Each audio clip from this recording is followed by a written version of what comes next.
Fight, fight, fight, fight, fight, fight, fight, fight, fight, fight, fight, fight, fight, fight, fight. Hypocrisy. Hey, what's up, guys? Welcome to Law-Splaining the Interwebs. I'm your host, Nick Rekieta of Rekieta Law. What is that? A small law firm in central Minnesota. How are we doing tonight, guys? I hope you're doing well. I mean, I guess, or whatever, you know. I saw you in the chat. I saw the chat. Okay. He can't use the excuse of he's doing his hair. Why? What do you mean by that? What do you mean? Mighty Bob 1? Huh? What do you mean? Mighty Bob 81? What do you even mean? Seems rude. Seems very rude. Okay. All right. Well, I'm just getting my windows all in order and everything. Get my chats set up. I hope you. How's your week going? Let's see how long you can stay up for the live. Yeah, no kidding. So, as the title suggests, I have been viciously and wantonly attacked by Owen Benjamin.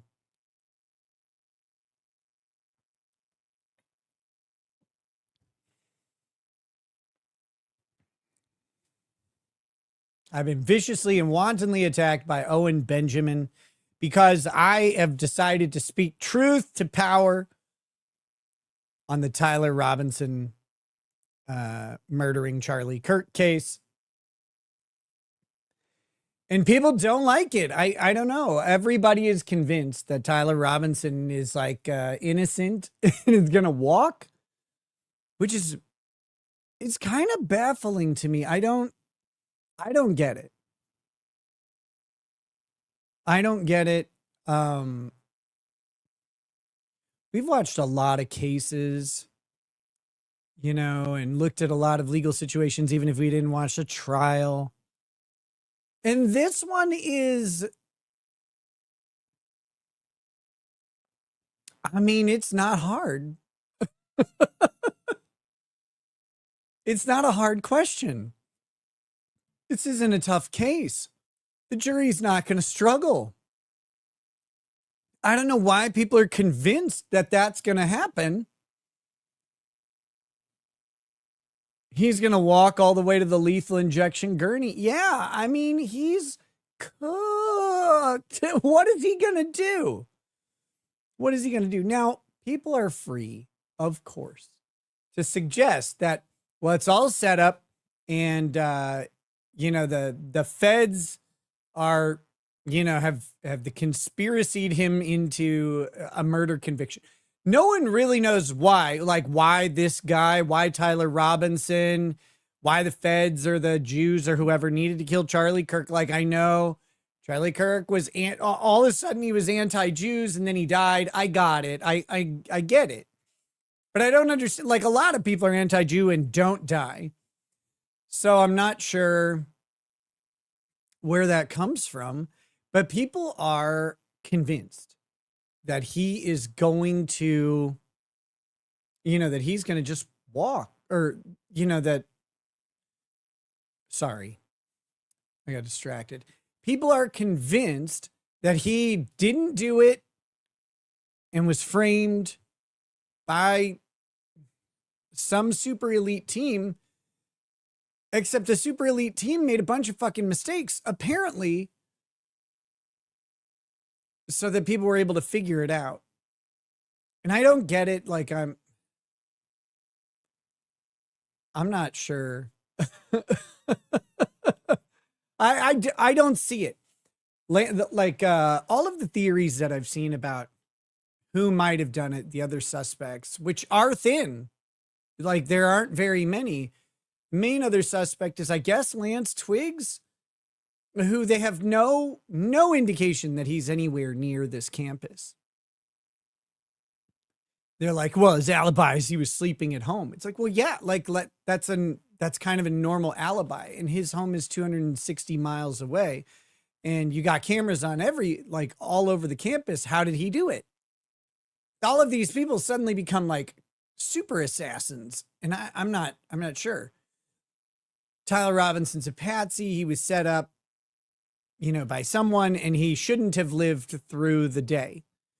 And it's like, well, how did he live though? Because like, he's got a girlier figure than me.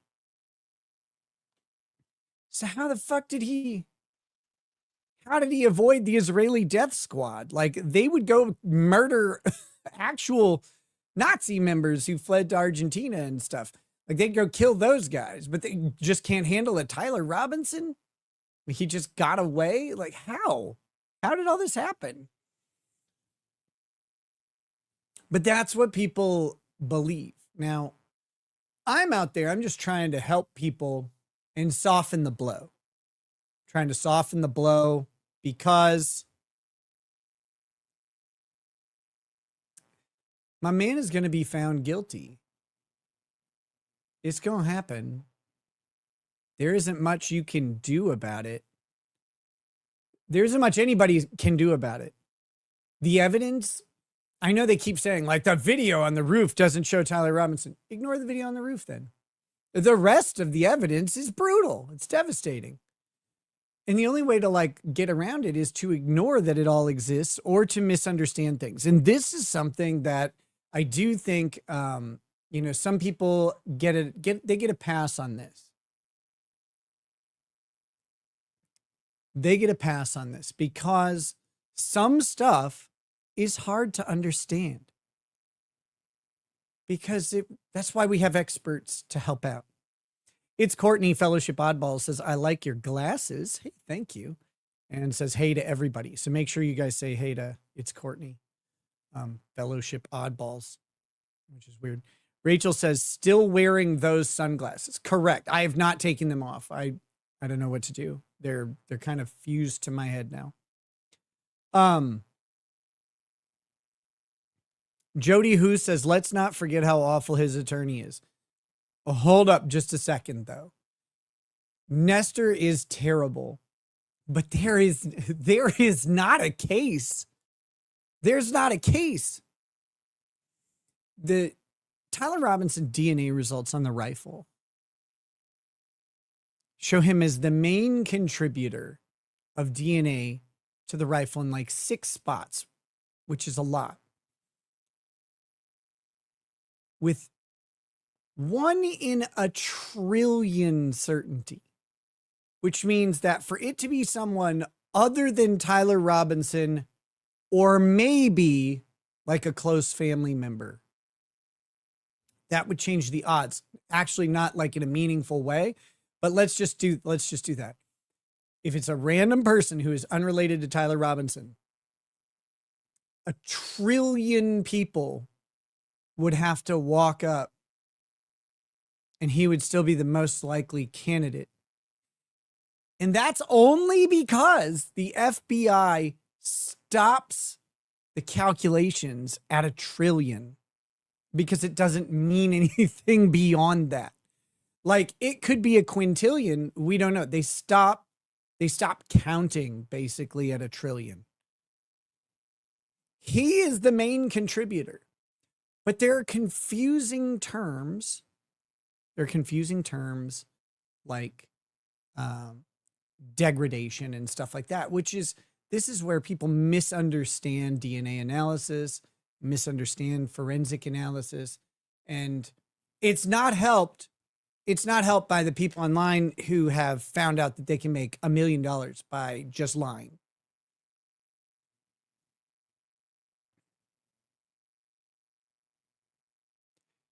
I mean, credit to them. They're making tons of money doing it, but like, they're just lying. Or they don't know, but they have all the tools to find out. They have tools to find out everything else, but they can't figure out like DNA analysis.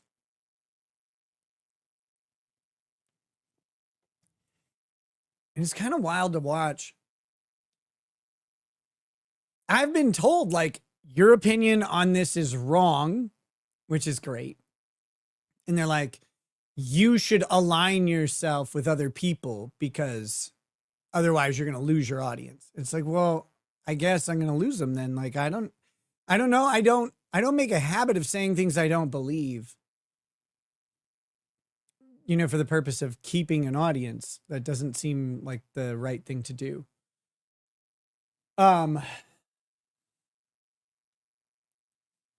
Cookie, you can stop about the hair. I'm going to send you pictures of just my hair. Not even on my head. I'll AI out my, like, me. It'll just be my hair.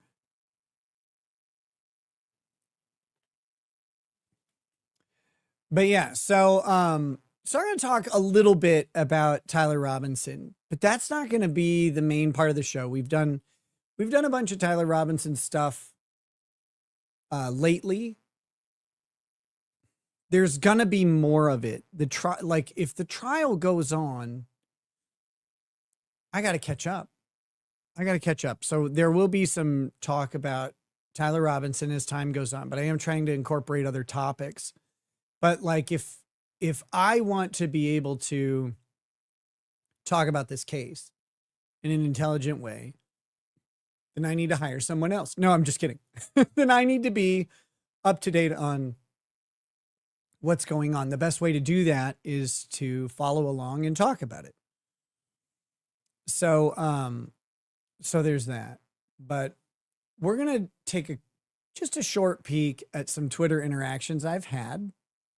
One of them includes Owen Benjamin, who I have always supported Owen Benjamin. When he sued Patreon, he and Vox Day, like I'm a big fan of what they did there. I think it was great. I think it's fantastic. I don't know how it turned out, but I think it was fantastic and I liked it. Other than that, like I don't care about Owen Benjamin's opinions or whatever. Like he has some stuff that I disagree with, but so does everybody. It's hard when you're always correct. I mean, other people are occasionally incorrect, so they disagree. But like, it doesn't bother me that we have some disagreements, and I don't have any like animus towards them or anything. But oh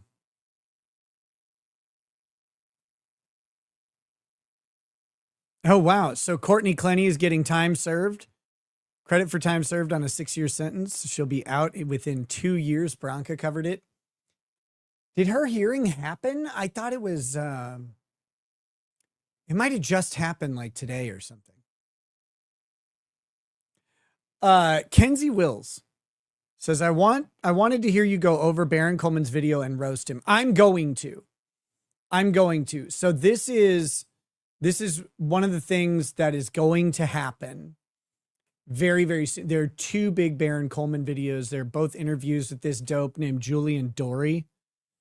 Julian Dory, like, I don't know anything about this guy, but I watched a couple clips of Julian Dory and Baron Coleman talking to this forensic pathologist. And people are making a big deal about the forensic pathologist and like his answers. But I've noticed something.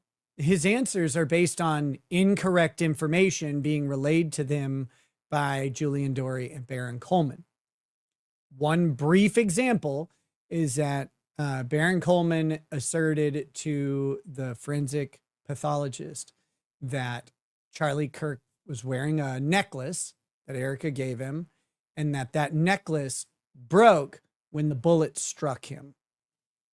And that is not in the record. That's not true. Okay. All of the reports are that the medical team that was trying to help Charlie Kirk pulled the necklace off of him, that they pulled it off, not that it was broken by a bullet. That's not real. Well, I should say that's not real in the record. In the record, the only record that we have, the only testimony, well, not even testimony, but the only discussion about this chain is that it was pulled off by the medical staff. And so he tells him that the bullet broke the chain. Well, then the guy's like, well, I would, as a forensic pathologist, I would want to see that chain. That should be evidence. And they're like, no, Erica got it back. And he's like, oh, that's very improper. Okay, well, if the thing that didn't happen happened, then yeah, it would be improper. But it's not improper if the chain was pulled off of him at a different time. That's different. Those are way different circumstances. And that is all over that video. That is all over the video of their interview with this guy. What they do, however, is ignore him when he says exactly kind of like the analysis that makes that goes along with Tyler Robinson being the murderer and 30-06 being the thing. Like he completely demolishes the idea that it's a shaped charge and says pretty conclusively, like, all of it seems consistent with 30-06 hitting him in the neck. And they ignore that. And he's like, but look, I would want the shirt that Charlie was wearing because we want to rule out the possibility that it was something else if we can. So we'd want to test that shirt. And they're like, they don't have the shirt, which we don't even know if they do or don't have the shirt. But that's one of the things. They're like, gotcha. If we only had the shirt. And it's like, well, he wants the shirt to rule out explosive residue from a shaped charge. Even though shaped charge cannot and would not produce the wound, this is pointless. This is pointless to talk about. So anyway, this is the type, we're going to go through that video. Not today though. It's 4 hours long. I have to set aside a whole bunch of masturbation time in advance, get ready for it. And then, we have to cuddle in. We have to cuddle in together and prepare for that kind of endeavor. So here we go. We've got Jeff Smith here says, I'm just showing my member 18 months. That's a big member. And wondering if you will cover the Owens Wilson debate so I can tolerate watching her. Cheers. Yes, I plan to. Real quick. I don't really care for anybody on the Daily Wire, right? I don't really care for anybody on there, but Michael Knowles was like volunteered to moderate the debate between Candace Owens and Andrew Wilson. And he declined. He declined to do that. They didn't check with him first. They just kind of said, oh, he could do it. And it's like, blah, blah, blah, blah. And he declined. But what was amazing about that was to watch Michael Knowles, who's a commentator, say that people's commentary on an insanely impactful political event was not really helpful. And people should stop commenting on it. That was one of the weirdest fucking things I've ever seen. Like, what is he talking about? This is a guy whose job is to do that. And he's like, you know what? People maybe just shouldn't talk about it because they'll make money. This asshole makes like $40 million a year working for Daily Wire. And he's like, people making money off of Charlie Kirk's death, that's, I don't know, man. Like, I get it that they're friends, but to sit there and to have this jackass sit and spew nonsense about how other people shouldn't talk about something that happened is like, whoa, bud. All right. It was crazy. What a fucking loser. All right. Wolfgang Deo says, money for your haircut, hobo. It's at this point, it's an expensive haircut. Trinity Beholder, could you keep my wife and I in your thoughts and prayers? Tomorrow she's going to see if she has miscarried, showing all the symptoms, praying otherwise. I will. And anybody out there in the chat who is a, either believer in spiritual power, belief in God or another God or some gods, whichever it is, or if you're even a believer in like the power of the universe and just sort of vibes and energy, if you could just send some good thoughts and prayers their way, that is not a fun thing to deal with, and even the scare of it is rough. The people who believe that Tyler Robinson is a patsy also does not believe the man landed on the moon, that the earth is flat, and only a couple of years ago learned what thunder was. That thunder, I don't even know what that's from. Check my texts. Why? Why do this?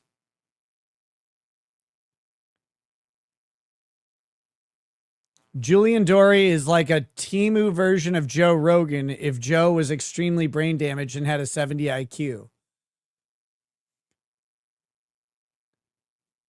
Okay. Julian Dory thinks Billy Carson is a genius. If you don't know who Billy Carson is, whoa, buddy, just Google him. Who's Billy Carson? I've never heard of that.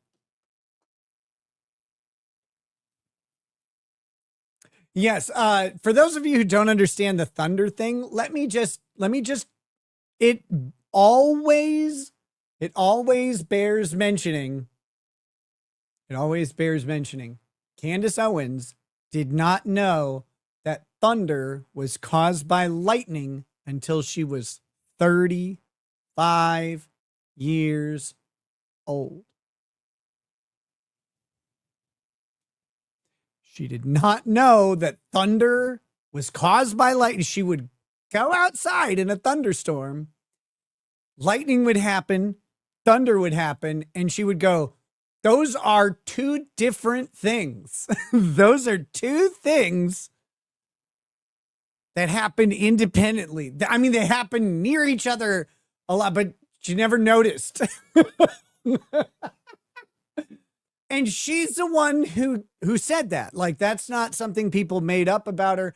That's her. She's like, oh, you know, I was talking about thunder with my husband. He's like, you know that thunder is caused by lightning, right? Like, thunder is the sound of lightning.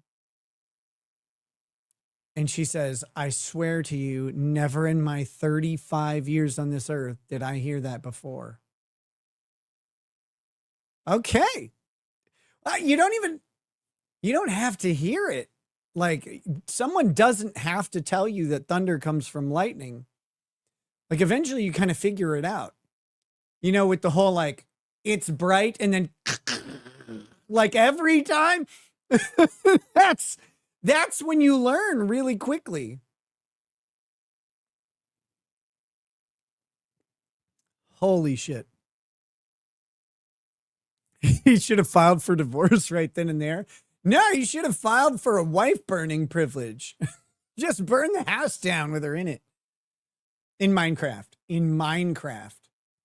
You know, obviously. Okay. All right. So, we do have, of course, super chats, super tips, all of that stuff available, memberships. Did I mention what we're going to do after the Charlie Kirk stuff, which I'm about to do, and it really won't be that long. I just want to hit a couple quick points. Kurt, our friend Kurt, as you know, is engaged in a federal lawsuit. He is representing a person, the federal lawsuit. They had cross motions for summary judgment. And just a little bit ago, you know, last week. No, it was late July. So it's been a little bit. Late July, I think 2 weeks ago, the order came in on their summary judgment, and Kurt has won his summary judgment order. I'm going to show you how. He's going to tell us how. We're going to watch Kurt. He's going to talk about, he's done 2 videos on this, and I can't tell if there's any difference. They're both about the same length of time. He did one and had to stop weirdly in the middle of it.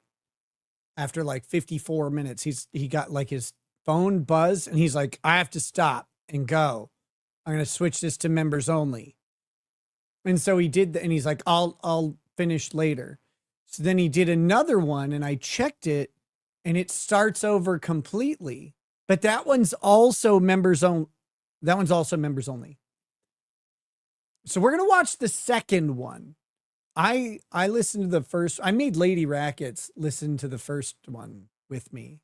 I gotta I got a tattoo. It took all day. This is a little while back. It took all day. And so we were driving home really late. And I was like, listen, the only thing that can keep me awake on this drive after sitting all day, having needles shoved into my leg, the only thing that can keep me awake is I need to listen to Kurt because he's electric and energetic and there's nothing else. There's nothing else that can keep me awake anymore. Since the government took away cocaine, there's nothing else that could do it. So I said, you have to endure. I mean, you have to enjoy listening to this. So that's, so we'll do that. That'll be the bulk of the show. Kurt is the bulk of everything. Definitely the bulk of the show. So, can we see the tat? Well, it's still healing. Legs take forever. I'm trying to think if I have a good, I might have a picture of it. So like, I think I have a picture of it when it was just completed. So before it, whatever, but I'm still lathering it and slathering gross, like, moisturizer all over. I hate lotion. I don't know if you guys know this about me. I hate lotion. I hate gel. I hate anything slimy. I fucking hate it. I would rather everything be like the Sahara Desert. I'd rather my skin peel off in sheets than fucking moisturize anything. I hate it. So like aftercare on a tattoo really sucks for me. And I'm the most important person for this issue. But Diddy wouldn't like me. No, Diddy would hate me.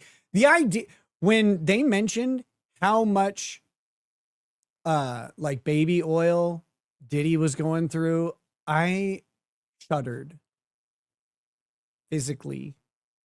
It's like, I hate it. I hate the idea. And someone says, no lube for you. Got it. Well, listen, there are exceptions to every rule when the time is necessary. But anyway, it rubs the lotion on its skin. Okay, let me pull up. So this is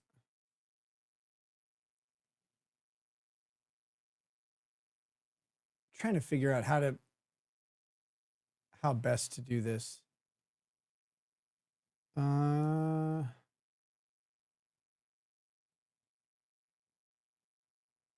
Okay. So I'm going to start with a basic example of the problem that we have here with the Tyler Robinson case, with commentary about it, with discussions about it. This is an example of the first problem. Okay. All right. So this is a person who follows me, Trisha Hope. She's a national delegate in Texas for elections or something. I don't really know. She seems like a nice lady. All right. But she's been frustrated with me lately because of the Tyler Robinson stuff. Now, she has this picture and it says, okay, even those who really wanted to believe this is Tyler Robinson must now admit it is not. It is that obvious. Now, this picture is pulled from the security cams, is allegedly Tyler Robinson. I'm not sure.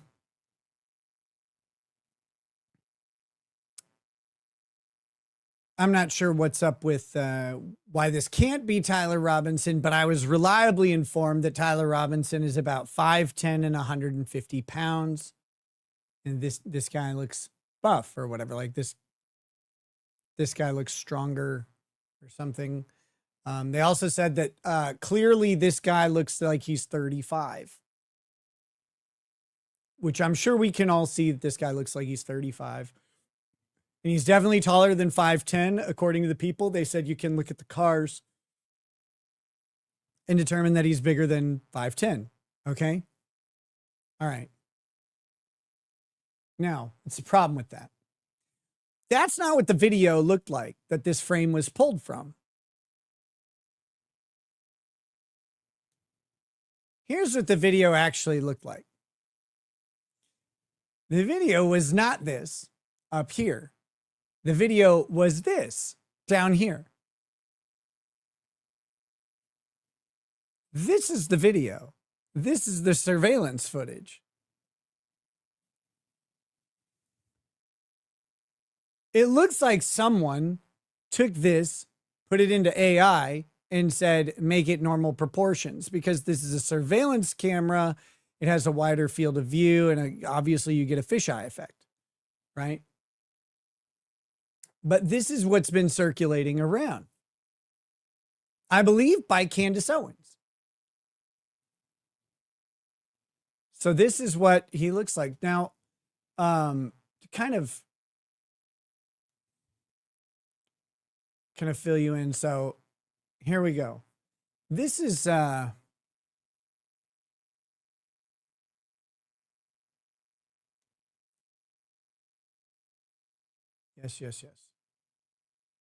Agent Hall, before Hold on. I'll find the spot where they go to the surveillance camera. Here's the surveillance camera. And they show it. So here's what it looks like when they actually Sturgill, you may proceed. appreciate that, Judge. Thank you. Go ahead. We're gonna skip to the part where he's Belongs to Mr. Robinson. Is there anything unique about that vehicle that stands out to you? Here walking. The shape of the vehicle is very distinct, but predominantly the wheels were very distinctive on this version of the vehicle. Now what do we see? The driver of the vehicle exits the vehicle and then walks on foot to exit the parking he's coming garage. from the top left of the image. It's the individual in the red T-shirt and the shorts and the shoes. And do you believe you recognize who that person is? Yes. Who is that? I believe that's Tyler Robinson. All right. So Where there does we he go. That's that. And then of course Tyler Robinson proceeds go to from there? enter into this He heads out stairwell. of the parking garage on foot into the campus and actually goes to the quad area of the campus. At that time, he makes contact with... Now, as someone who is about 150 pounds throughout a decent amount of college, and when I graduated, I was 6'2", 160. Okay, so a little bit taller and a little bit heavier than Tyler allegedly is. But I'll tell you what, I look kind of like this. That's the frame of a pussy. That's how we look. All right? Like, that's how you look when you're a twerp. The other picture is clearly altered.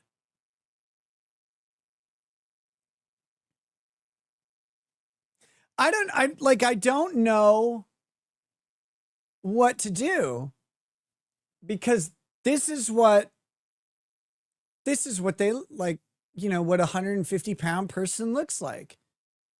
But they're like, aha, you couldn't possibly believe it. It's like, no, I fucking believe that. That looks just like, a skinny little bitch.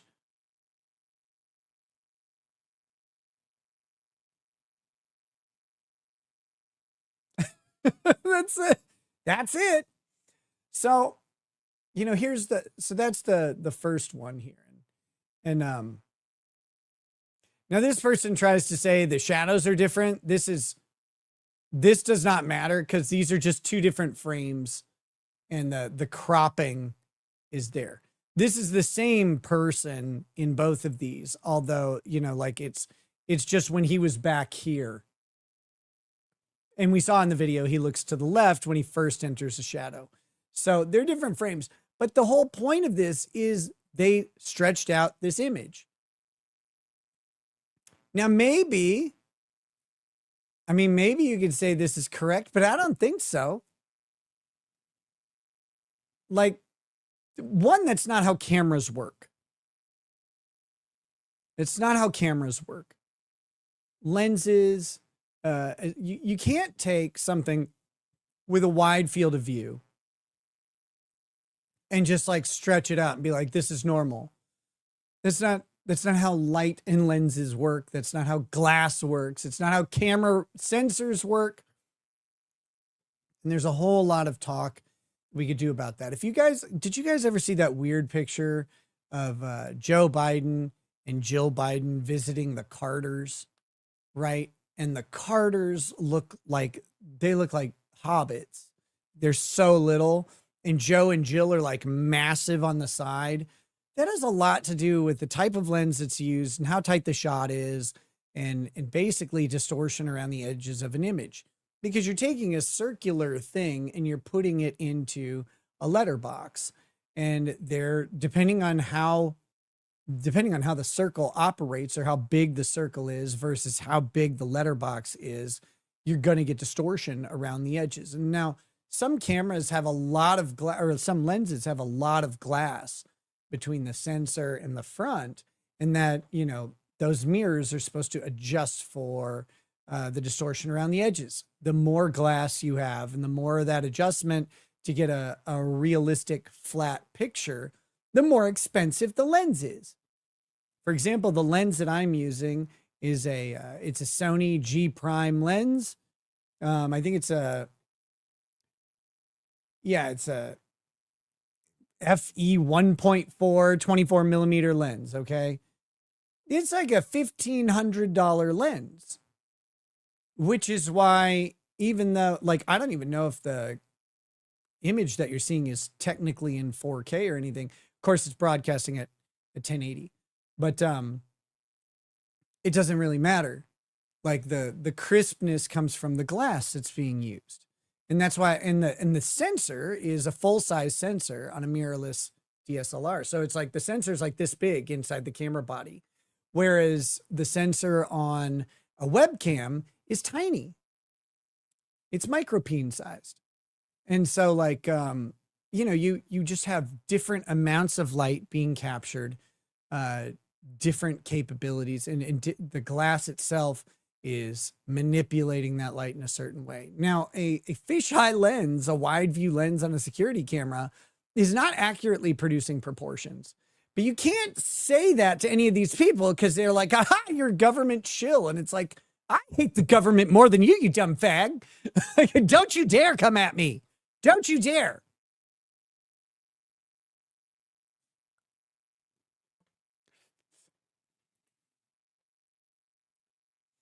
Anyway.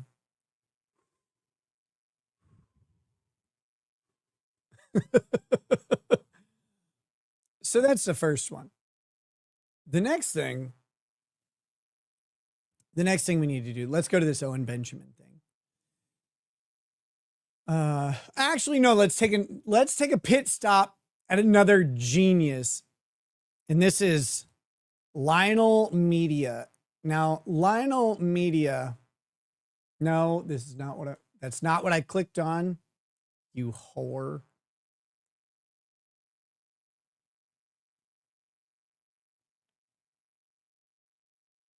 All right. Let's bring this. No, bring this up.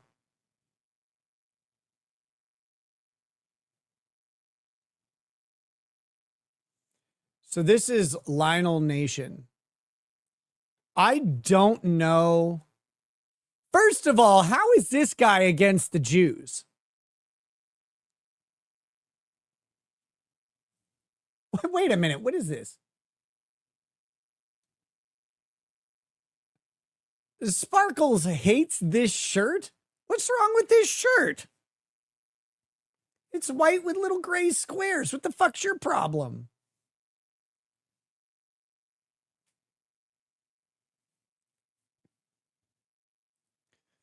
Okay, so this guy was allegedly a prosecutor for like 30 years or something like that. Aloha Prepper says he's Catholic. This jigga looks Jewish. That's it. This jigga looks Jewish. I don't know. I don't know if he is. Maybe converted. But he looks Jewish to me.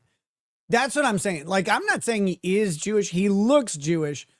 And because of that, I think he should be a supporter of the Jewish people, honestly. But anyway, that's not the important thing. This is another example of what you have to do. What you have to do to engage this. All right.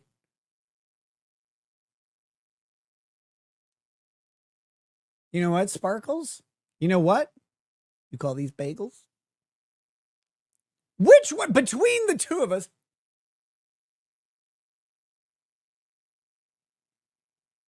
There we go. Which one of us is selling a bagel with a yarmulke on it? Him, I think, not me. All right, so he's going to have a little discussion about the rifle. Okay? No gun on the roof. There is no proof. Not only that.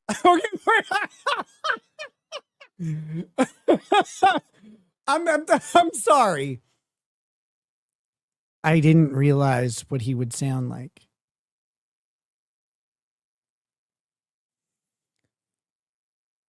I told you this jigga is Jewish. There's no way.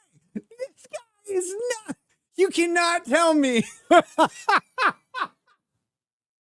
This is a minority. What are we talking about? I love Jews, by the way, so I'm perfectly okay with it. That's not an insult to me, but it might be to him. What the fuck? Okay.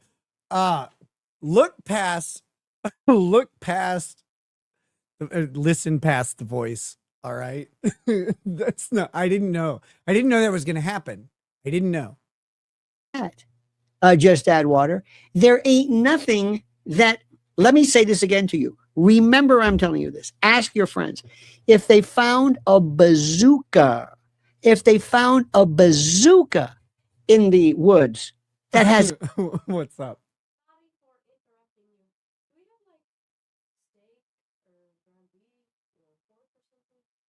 I don't think so. There's some pulled chicken in the fridge. There's some shrimp in the freezer. Cook the shrimp. It's in the freezer. You put it in a pan with oil and butter. That's it. Like, you just cook it. Okay. You know how shrimp looks like when it's raw, it's gray and you can kind of see through it a little bit. When it's pink and you can't see through it, it's done.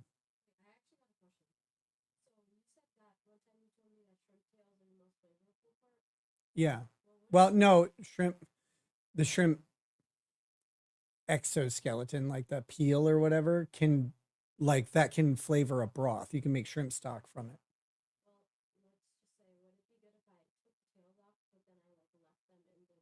There aren't any tails on these. You don't have to worry about it. Bye. Yeah. You're welcome. Oh, I'm having a blast. I'm coming up with slurs for Jews.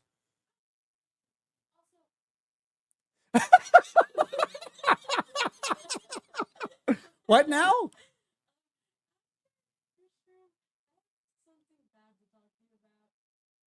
Okay.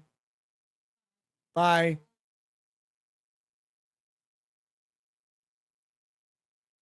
Anyway. Okay, sorry. That was my daughter wants to cook. You're telling me that, like, this guy, look at the faces this guy makes. And the voice, this guy's got to be under 5'5", right? He's got to be under 5'5", I think. Okay, here we go. DNA on it. Would you say a bazooka shot him? No. We're going to go back. In the woods that has his DNA on it. Would you say a bazooka shot him? Yes. Remember, I'm telling you this. Ask your friends. Remember. If they found a bazooka,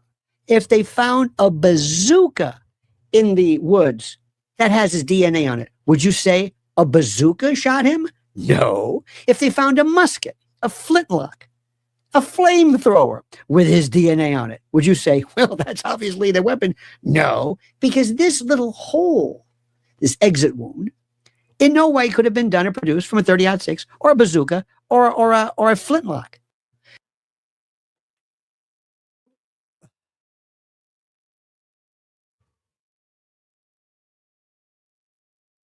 Okay.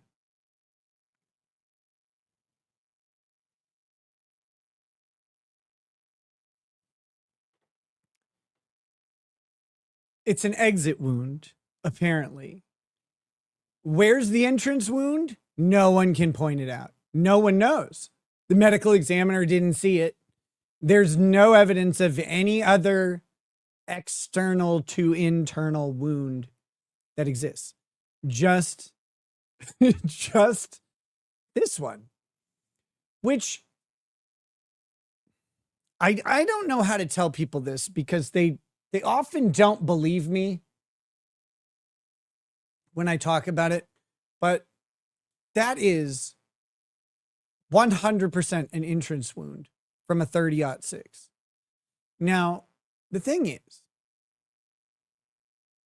the kinetic energy transfer from a 30-06 round entering a human at high velocity is huge. It's a massive amount of force. And if it goes straight through, it's not like that force carries the round through. But when it's all deposited into the body, all of that force is absorbed, radiating out from this. It goes up, it goes down, it goes around. You can watch this happen. I'm not saying you should go seek out the video of Charlie Kirk, but you can watch it frame by frame. You can watch the shot hit. You can watch his neck puff up. You can watch his shirt like go crazy. You can watch then what happens. And the best analogy I have for this is to fill up a bucket with water and throw a rock into it, right? As the rock hits the surface, ripples radiate out from where the rock entered the water. But once those ripples hit the edges of the bucket, they then come back. This is what causes sometimes on high velocity rounds, it's what causes a blowout entrance wound because that kinetic ripple goes out in a circle from where it hits, right? And it hits the neck and those ripples come back and it blows back out through the hole. Now the force that goes up, the force that goes down is absorbed up into the brain. And we saw there's hemorrhaging up back here, even up here on Charlie Kirk. Now the hemorrhaging up top on the top of the head could be from when he fell over. Who knows? It's hard to say, but we know that there was hemorrhagic damage back here. Also, his spine was blown out. And then he had tons of trauma in his upper chest, up here on where the heart is. He had tons of hemorrhaging. Both lungs had something called hemothorax. That's where like blood is outside of the lungs and pressing in on him. That's because a pressure wave went through here. Now, if he were to get hit in a different spot, like in the soft tissue near the stomach or whatever, that pressure wave could literally burst organs. It could pop a stomach and completely destroy it. It would cause a liver to crack in half. For example, livers are harder, firmer, stronger, rigid, larger, turgid. Of course. What?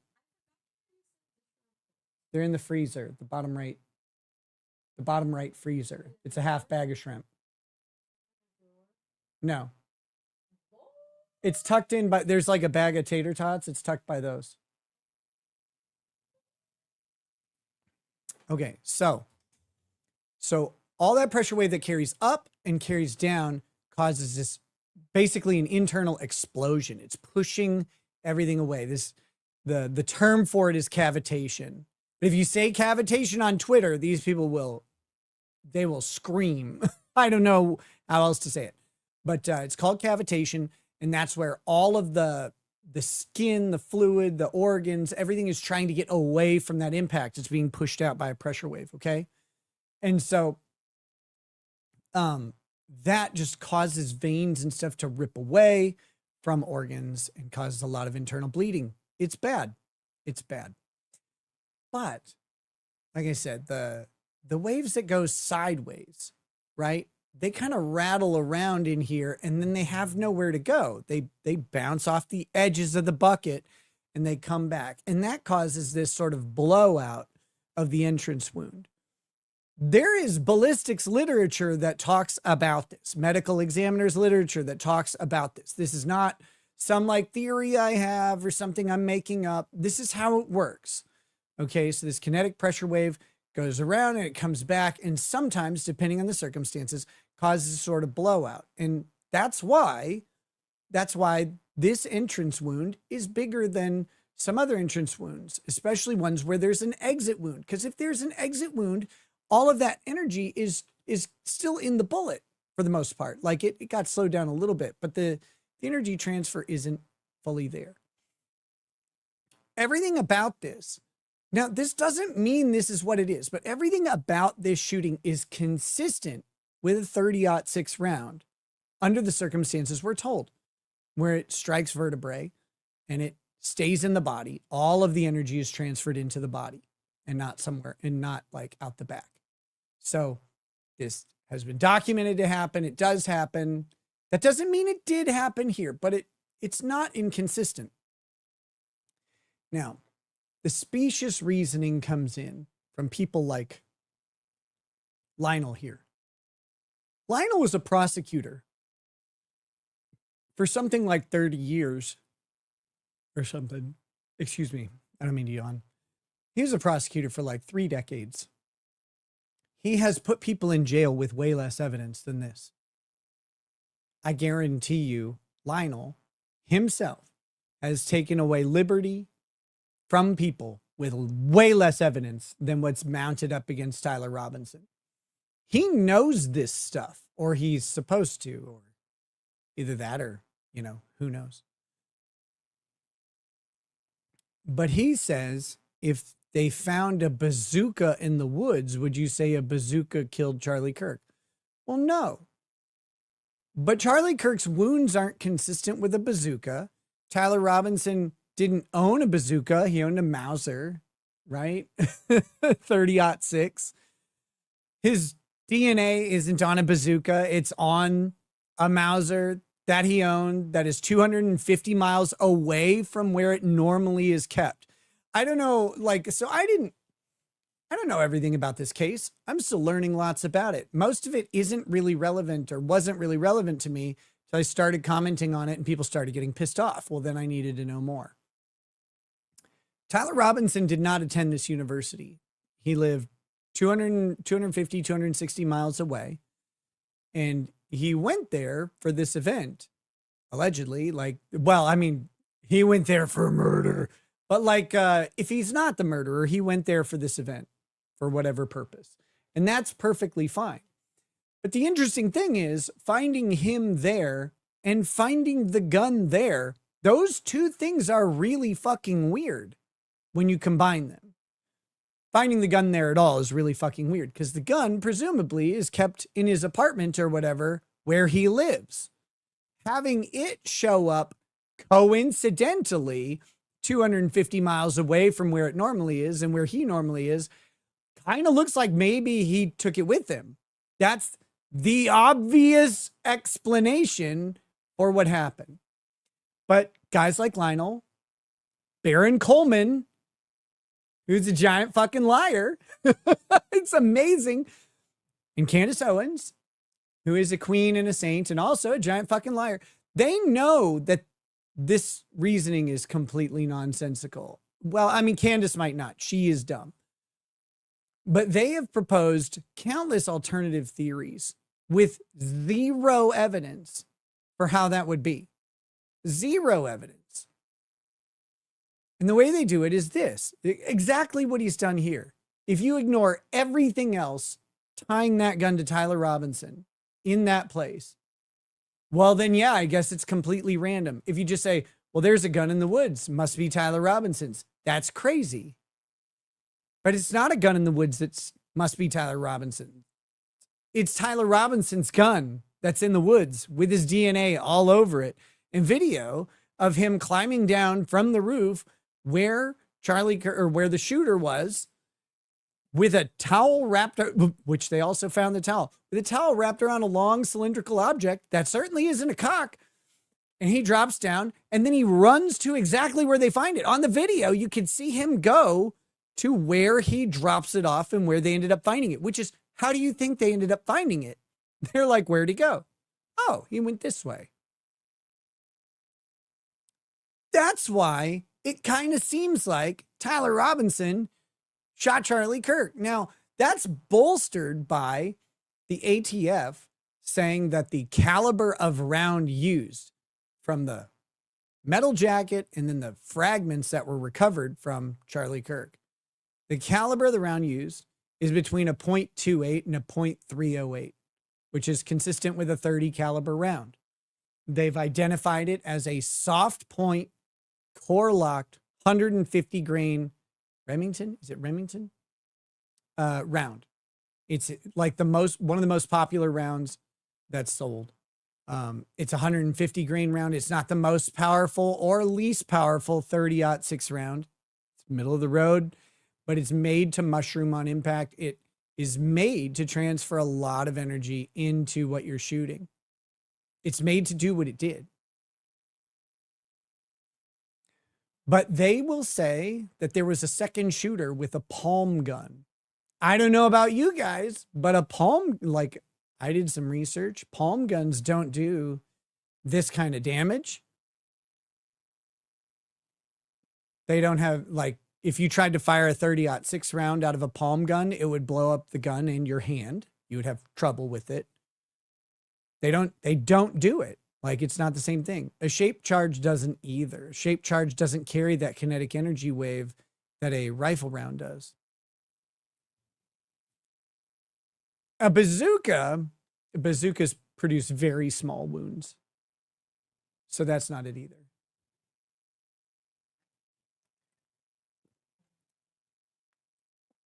But they have to use this specious reasoning to keep up this nonsensical position that we have anything other than a really strong case against Tyler Robinson.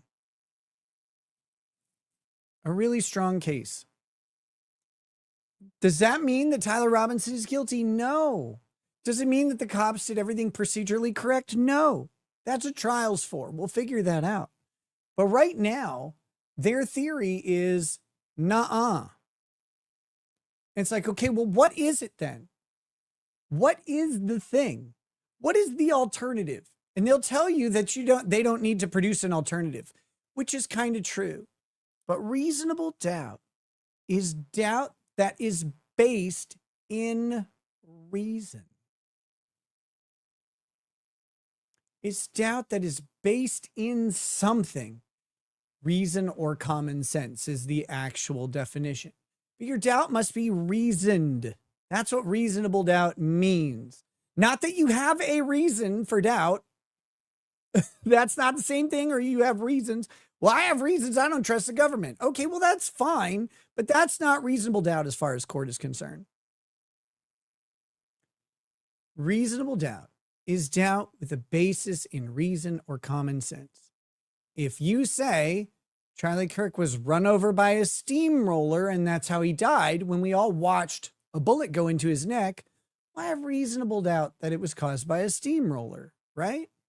Because my common sense tells me that a wound fountaining out of his neck is probably not caused by a steamroller. Now, I guess they could show me how, they could overcome it maybe, but I would have some problems with that. But when you ask them, what is the basis for your doubt? they don't have cogent theories, and they can't link them to any evidence. And eventually what they'll say is, no, I'm just poking holes in the narrative. It's like, well, but you're not poking any holes in the narrative, because you're just saying, no, it's not that. And they'll say, well, you know, a 30-06 can't do that. This is what Baron Coleman and Julian Dorey tried, which we're going to do this soon. But they tried with the forensic pathologist. His response, he talked about the shirt because they were very, very interested in that shirt. He said, when I watched the video of the bullet hit him and his neck react and his shirt puff up, he said, everything I've learned about ballistics told me that was consistent with a 30-06 rifle round. This is a guy whose entire job it is to know this, who's done something like over 7,000 autopsies. And he says and has read countless amounts of literature on it. Everything he knows about ballistics says that's what would happen.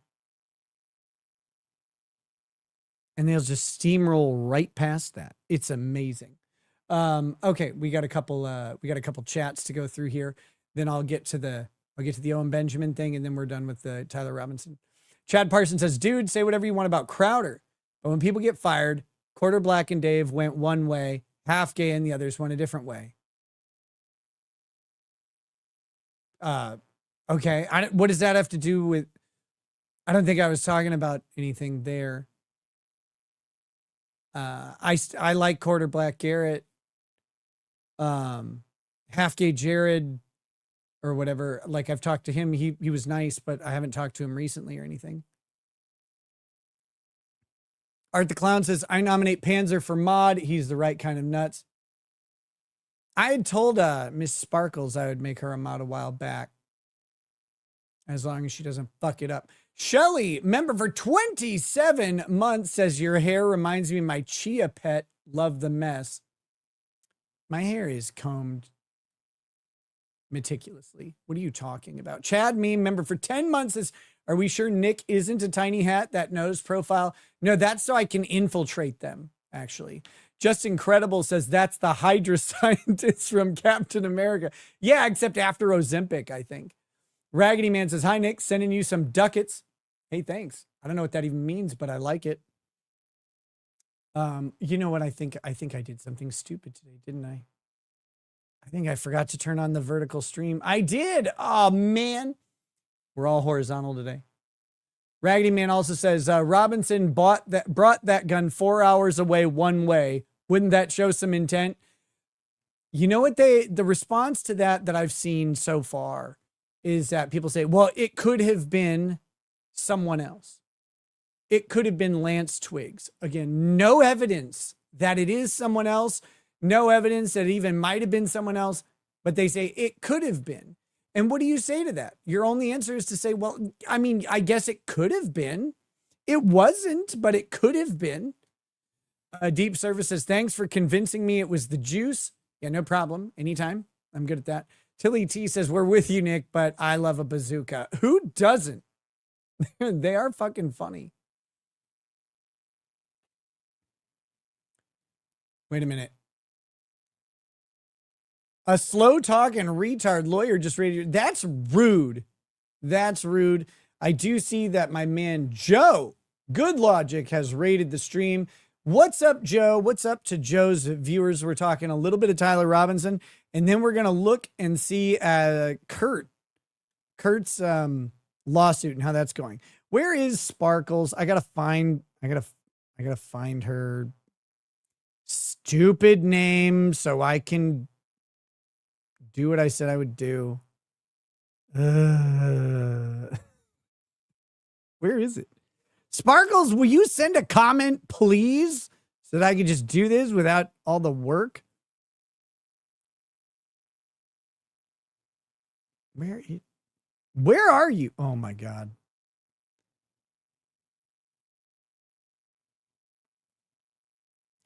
I am, if Sparkles doesn't speak up, I'm not going to do it. I'm not going to do it. She insulted my shirt earlier. Jay Liebgott, she was here earlier. She was here. Here we go. Here we go. The Gollum looking yikes. How are we on Jigga? Can we say, it's a soft A, which I think I've earned the right to say Jigga because of my nose. It's a soft A, Jigga.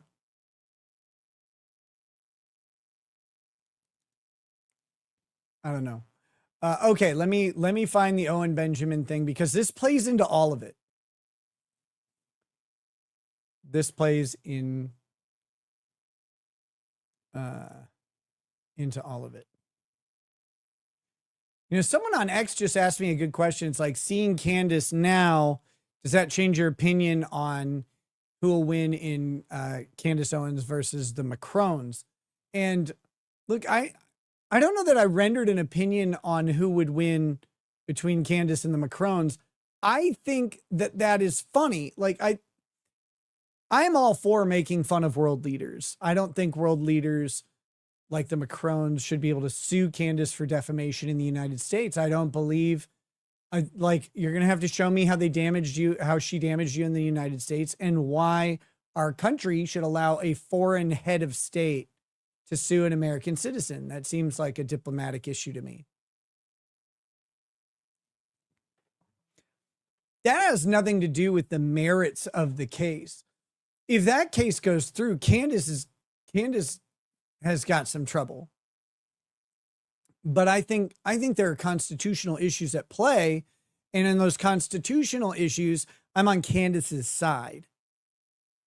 That said, if I give like a sober analysis of the lawsuit, she's in trouble. She's trying to have the lawsuit dismissed at present.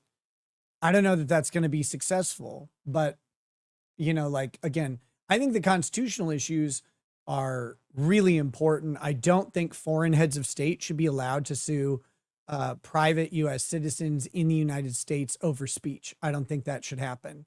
And I don't really care how defamatory it is. I don't think that Candace can damage the reputation of Brigitte Macron. I don't think she can do that. I don't know how you can measure that damage. She's still married to the French head of state. Like, what is the economic impact, the reputational impact that Candace could produce? I mean, she's just someone talking. And that's not to downplay Candace. She has a huge audience and a lot of influence, clearly, right? Like, I'm talking through her influence in the Tyler Robinson case, which is ample right now. But it's just, this is a foreign head of state. Like, this is effectively a queen, at least for a period of time. Not quite the same, but similar, right? Just like, I don't know that Trump should be able to sue like some guy in Britain in the UK courts for like defaming him. I don't think he should be able to do that. He's the president of the US. That's a diplomatic issue, in my opinion. Kiska 13 says, Joe sent me, remember, for 2 months. What's up, Kiska? I don't know what that emoji was. It had dead eyes in it. Kind of like Dan Crenshaw. Dragonfly 3312 says, something I haven't heard brought up. Ammunition is not consistent. Could have been an old round, partially deteriorated. Could be a hand reload with an undersized charge. There's even a significant difference between different manufacturers. Yeah, there's a whole bunch there.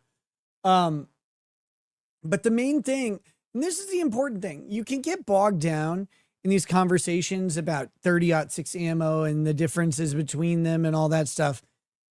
But the important thing to remember is that everything that happened to Charlie Kirk from that bullet is consistent with a 30-06. It is not an anomaly. Now, obviously, bullets behave in all sorts of ways because they encounter different conditions. Some necks are thicker than others. Some people are more well hydrated. Some people have brittle bones. Some people drink milk. Some people drink semen. Anything. A whole bunch of shit goes into what a bullet encounters when it hits someone. The angle.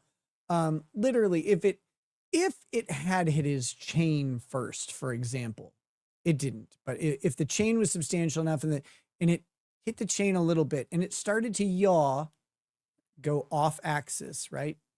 And it didn't enter the neck straight, it would produce a different type of entrance wound and potentially exit wound. If if it goes in at an angle like this, it hits vertebrae. If it goes in at an angle like this way, it doesn't. You get completely different results. So there's a whole lot. It doesn't mean that every wound is the same, but the wounds he sustained are consistent with 30-06 and how it performs, consistent with the literature that we have, consistent with the physics. It is the science. Like it is what happens. Nothing about it is an anomaly. It's a normal 30-06 wound. It's not the only way that they work, but it is a normal one. So you can get bogged down in like, oh, it was an older gun. There could have been some crud in the barrel that changed what, blah, blah, blah. It acted normally. It acted the way it's supposed to.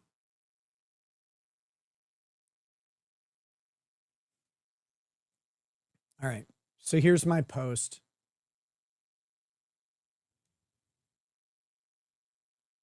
So, as you guys know, Andrew Wilson and Candace Owens are going to have a debate. They're going to debate this.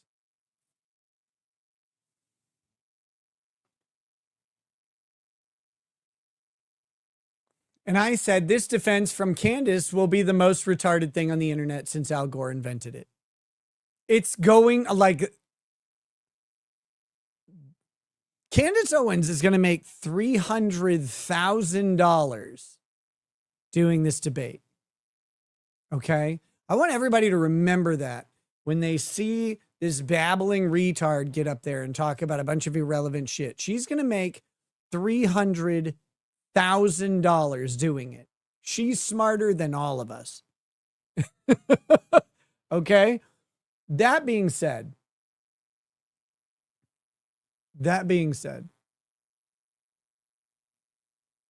her argument is going to be dumb. She's smart, argument dumb. So Owen Benjamin says, not even close. His only chance is to get Knowles to weasel out and then claim they can't find a moderator, blah, blah, blah. So then he goes down here and he says, no video, no murder weapon, no confession, and several much more likely suspects. And they want to kill the guy. They just can't. They can't do it. With a 33-hour investigation. Well, I mean, he turned himself in. That kind of cuts it off. If you couldn't get Tyler off, you shouldn't be an attorney.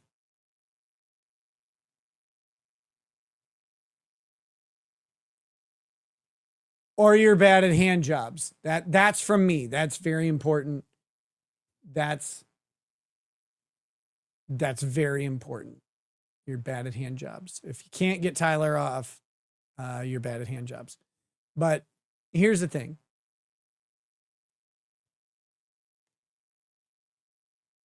This statement eliminates every defense attorney. There is not at present, there is not a defense attorney on earth who can get Tyler off of these charges. There may be something that we don't know yet, but based on what we have seen, and you guys know me, I don't call like what's going to happen in a case very often. I go, this will happen, this won't happen. Based on what we have seen so far, Tyler Robinson will be found guilty by a jury. That will happen based on what we have seen. I don't know how else to say it any clearer than that. This is not close. This is not like the jury has to him and haw. Nope. they're going to go, well, I'll show you what I said. But like, there isn't a defense attorney right now, based on the information we know, that would win this case. Maybe the Jody Arias guy, like, because that guy, I think it was Jody Arias. That guy is a fucking champ. He's good. But like, even that guy would have a problem. So I try and explain this to Owen. And look, someone who is a friend of mine, I was really good friends with, they really liked Owen Benjamin. And they would tell me often about like how interesting he was, that he's thoughtful, like he's funny, but he's also thoughtful. They really liked him. So I obviously want to be nice to Owen. I don't have any problem with Owen Benjamin or anything like that. I don't have any reason to be rude. So I say, hi, Owen Benjamin. A friend of mine really liked you and always spoke highly of your insight and your comedy. Nice to meet you. Because I'm a nice motherfucker, okay? The problem with this is there is a murder weapon. So this is the first thing to address. They believe that when the state shows the jury the 30-06 rifle that they found in the woods wrapped in a towel 250 miles from where it should be, that has Tyler's DNA on it and belonged to his grandfather and was a gift to him, and has these rounds in there that he dremeled messages in, they think the jury is going to say, well, that's not the murder weapon. You don't have a murder weapon.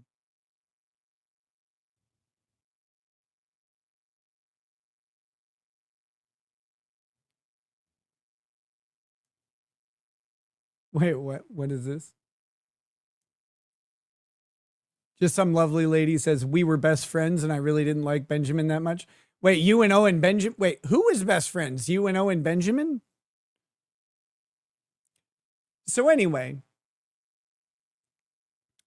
they believe that the jury is going to go, Jose Baez. Yeah, Casey Anthony's attorney, not Jody Arias. Thank you. Casey Anthony. Jose Baez. That guy's amazing. That guy's fucking amazing. Oh, just some lovely lady. It was a joke. I'm sorry. I misunderstood.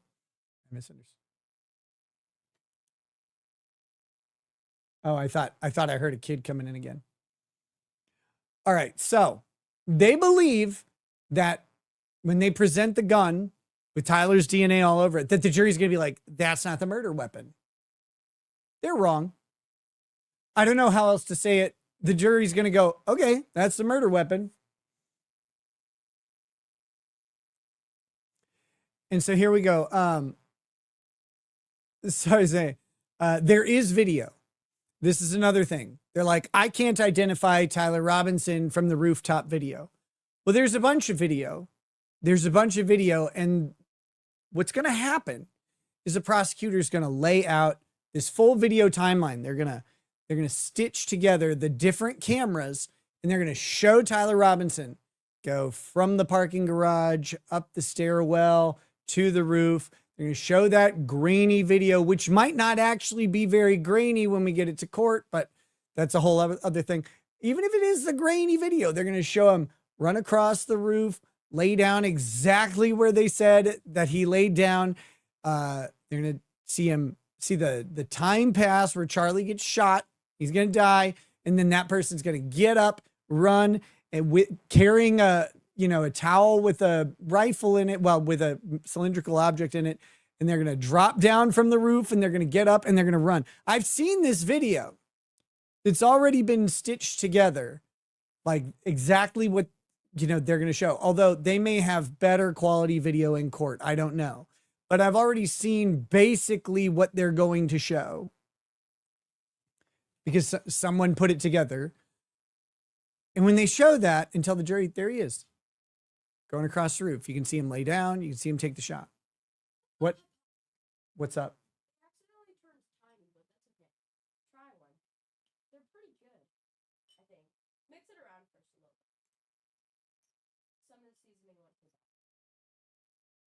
Turn tiny because you overcooked them a little bit.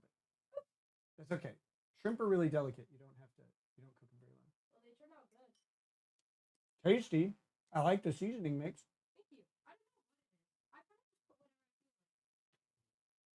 It worked. She cooked the shrimp. So anyway, they're going to sit there and say, like, here's the video. Or they're going to ask someone, what do you see happening, right? And they're going to go through it. These guys believe that the jury's going to go, that's not him. They can't say why they're going to believe that. But that's because they're going to take the video from the roof, or that's because they take the video from the roof in isolation. They ignore the rest of the video around it and all of the other evidence. Again, the jury doesn't look at this in a vacuum. So there is video. They say there's no video. I would love the names of any more likely suspects. I still don't know. I don't know what likely suspects they keep talking about. He's like, there's a bunch more likely people. I said, but those assertions aren't going to play well in court. I said plat because I can't type. I said, and there are about 9 admissions that will all make it into evidence. Again,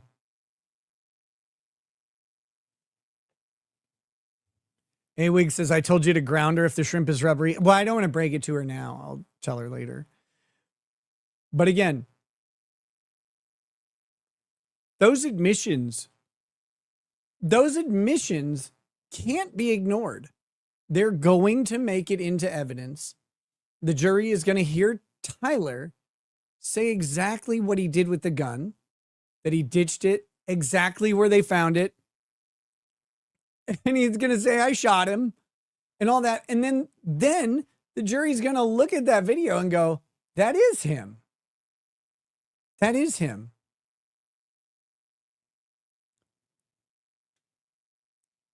And so I said, this case isn't being fought the way you seem to think it is. And this is important. The defense is not running the conspiracy theory. The defense is not running Tyler is a patsy. The defense is not even apparently trying to get Tyler found not guilty. The defense is trying to keep Tyler from death row. That's it.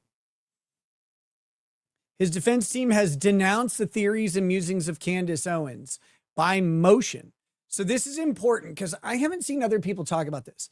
The defense, in their motion to exclude cameras from the courtroom, cited a bunch of the conspiracy theories of Candace Owens, saying that these are insane theories, crazy theories from the internet. Now, they denounced these theories in a motion before the court. The state likely will file a motion to exclude that avenue of defense. If they don't file a motion to do it, it's because the defense doesn't intend to raise it in their theory of the case. And if the defense starts to raise it, they're going to object immediately. Have a discussion with the judge and say, Judge, in their motion to exclude cameras, they called this avenue of defense insane. They cannot represent to the court that this avenue of defense is insane, crazy, conspiracy nonsense, and then try to run the defense on it. They can't do that. The defense knows this. The defense isn't going to try and do that because they want to keep their licenses. All right. Like they're not going to bring a crazy defense in because they want to stay practicing as attorneys. I haven't seen many people talk about that, but there's no way they run these theories. They're going to question the evidence to the point that they can, but then what they're going to try and do is keep him off death row by saying he cooperated, he turned himself in, he was, he regretted doing it. He said, I wish I hadn't done it. He didn't realize the gravity of what he was doing, etc. And he's remorseful. And they're going to try and get him life. And they're going to try and get a possibility of parole. They're not going to get it. So anyway, they've denounced the theories and musings of Candace by motion. Prosecution will likely move to limit any attempt to use him at trial as a result. Now, here's where things get interesting for me.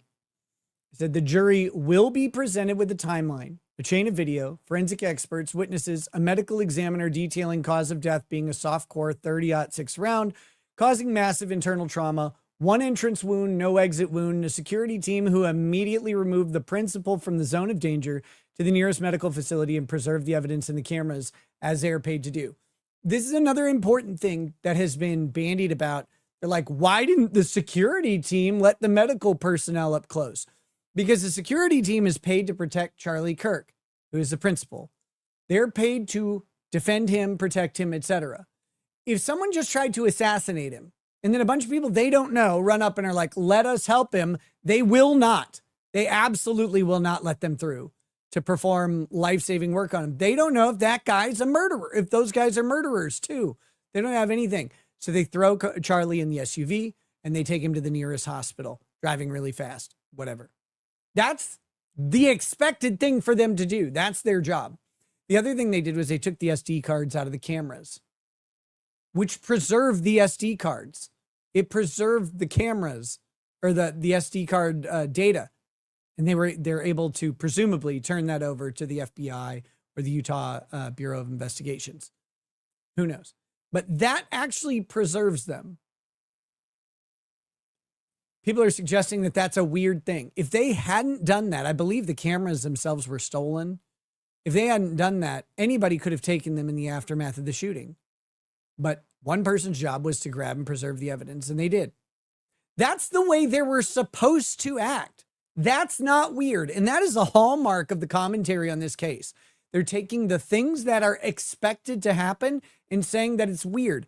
It's only weird if you assume in advance that there was a conspiracy to murder Charlie Kirk. Then you go, oh, well, this doesn't look right to me. Except it is right. That's what was supposed to happen. Ariel Fetter says, in the fact the scene was destroyed inside 24 hours. It wasn't. It wasn't. I don't know where this comes from. I don't know where this idea comes from. They had approximately 48 hours of investigation, and then law enforcement released the scene. They collected the evidence that they were going to collect. They concluded their investigation, and they released the scene. And then 2 days after that, the landscaping crew came in, and yes, they paved over the area and they changed some of the landscaping. 2 days after the scene was released, they were not going to be doing more investigation. It was over. It was returned to the owner. It was cleared. I don't know what people like. I know that a bunch of misinformation happened and people are confused about this, but it was not within 24 hours. Remember that the suspect, their suspect, had already turned himself in after admitting to doing it. They knew that that happened. The parents called the sheriff on the phone and were like, we're going to get him to turn himself in. He admitted to us that he did this. They had already collected DNA at the site where Charlie died. There isn't much else to collect there. That's not where they're going to identify the murderer. The murderer wasn't where Charlie was.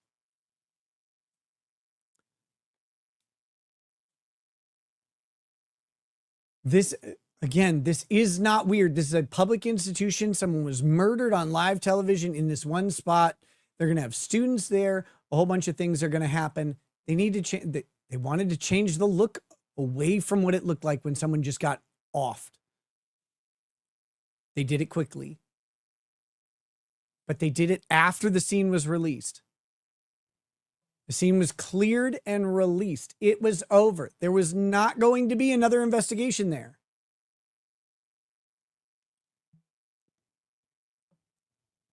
I don't know how else to say it. It's not like it got paved over while they were going to do something else. They were done. They were done. They were finished with the investigation. Holly Movie Star says, we keep hearing 30-06, but never bullet grain. 150 grain. Holly Movie Star. It's 150 grain core locked 30-06. soft point. So it's got a brass jacket, I guess, and then a lead core. Honey Bear 13, member for 10 months, says, Nick, where's the proof he confessed to anyone? It's in the Discord messages. People, I don't like the word confession. I think I might have just said it, but it's admissions. They're admissions. It is not a signed confession. They're Discord messages, and then there are his parents saying he made the admission to them as well. And the messages he had with Lance Twiggs. I don't know if those were over Discord or if those were over text, but either way, you have multiple admissions to killing Charlie Kirk there. Now, where's the proof? It's the messages. The messages are the proof. Now, I know people would say, well, I don't trust those messages. They could have been faked. Where is your evidence that they are faked? What is the basis for thinking that they are faked? The basis for thinking that they are faked is, well, they would have to be faked because he didn't do it, because he was a patsy, because someone else set it up, so they faked them. Other than that, messages don't get faked like that very often, especially not to multiple people. And his parents said he told us that he did it.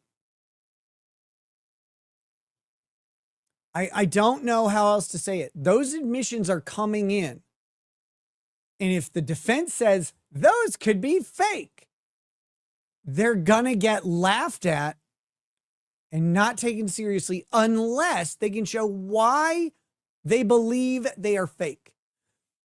Some people believe they are fake because they believe they were sent after Tyler was in custody. This is not in the record. It isn't. And I like, again, you can say it's wrong, but the record is what the court decision will be based on. The record has him sending those messages roughly a half hour before he arrives voluntarily at the police station. And he says, I'm going to go turn myself in. And then he does turn himself in. I don't know what else to say, but you have to show those messages were somehow not sent by them. Now, we haven't seen the metadata. Maybe the metadata says it was sent from a computer in Saudi Arabia. Okay, that would be convincing. Presumably, though, the defense and the prosecution have the metadata on the messages, what device they were sent from, what time, right? Like, presumably, that's already been found. If you're the defense and you think Tyler didn't do it, aren't you getting that info? Aren't you subpoenaing that immediately? Of course you are. Are you grabbing it from the Cellbrite extraction that was likely done on his phone? Yes. Remember that the defense has all this information and they didn't raise any defense to it. Zero. And I'll tell you why. I can answer this. The reason the defense is not raising this is because those messages, if they're faked, he gets the death penalty.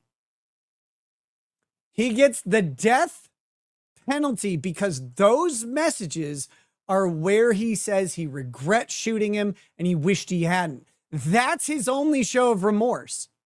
If those messages are fake, then he did not show remorse. And when he's found guilty, bzzzt, he dies. That is why the defense will not challenge the authenticity of those messages. They won't do it. They need those messages to be true to keep him off death row.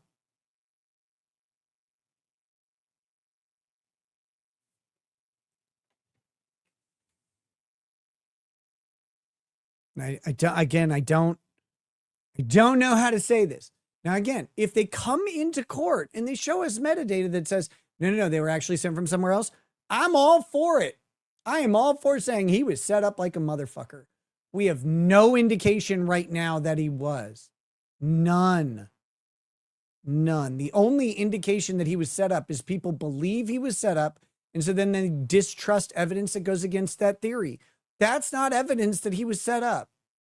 That's just disbelief of evidence that's been presented and accepted by the court. Mr. Mike says, if Tyler pleads guilty, we'll know. I'm waiting for the arraignment. But he was already arraigned.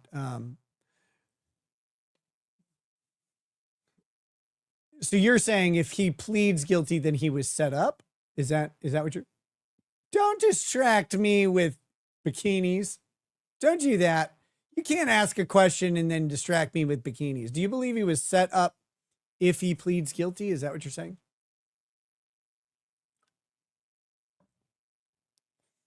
All right, so here we go. Further, they will be presented with the defendant's statement saying effectively, I did this on separate occasions to separate people in separate contexts, including his own parents. This will likely be bolstered, like I said, if we get metadata that says different, cool. This will likely be bolstered by phone location and metadata, possibly even location data extracted from the car itself, which may be from independent GPS or maybe from phone connections to the system. I looked up his car and whether or not it has an independent GPS, and it could, according to my searches, it could have an independent GPS in the car. We don't know because I don't know the level of the infotainment system options that he chose at the time. However, if he has an infotainment system that Bluetooth hooks up to a phone, or if he plugged his phone in to the car, the location data from his phone might be stored in the car as well. We don't know. I don't know what they have from that or not, but that could come into the case as well. And will also possibly be supported by metadata corroborating the admissions. So that's the thing. We don't know what metadata they've had yet because they didn't need to use it at pretrial. At present, based on what will be presented in court, this case isn't even close. It's not. It's not a close case at present. This is what it should look like at this stage, though. Right? This is the problem with Kyle Rittenhouse's case, is at this stage, it didn't look like Kyle was guilty. And after the prosecution's case in chief, it didn't look like Kyle was guilty. But at this stage, in a murder case, they should look fucking guilty. The prosecution has all of the advantages. That's normal. Question is, what will the defense do, to raise doubt? And I'm telling you, if the defense just says, I doubt this and you doubt this, therefore it's reasonable doubt, he's going to die. He's going to get death penalty if that's their plan. That won't be their plan. Their plan, again, is to keep him off death row. He's going to be found. That's how they're running this case. It's not me who's choosing that. It is his defense. And the reason they're probably running the defense that way is because they know the evidence supports a finding of guilt. They know it. They're not dumb. I mean, Nestor's not like a rock star attorney or anything, but she's been doing this long enough to know when a case is stacked against a client. Oh, and also he probably has made some admissions to them and they've read his admissions. They know he did it.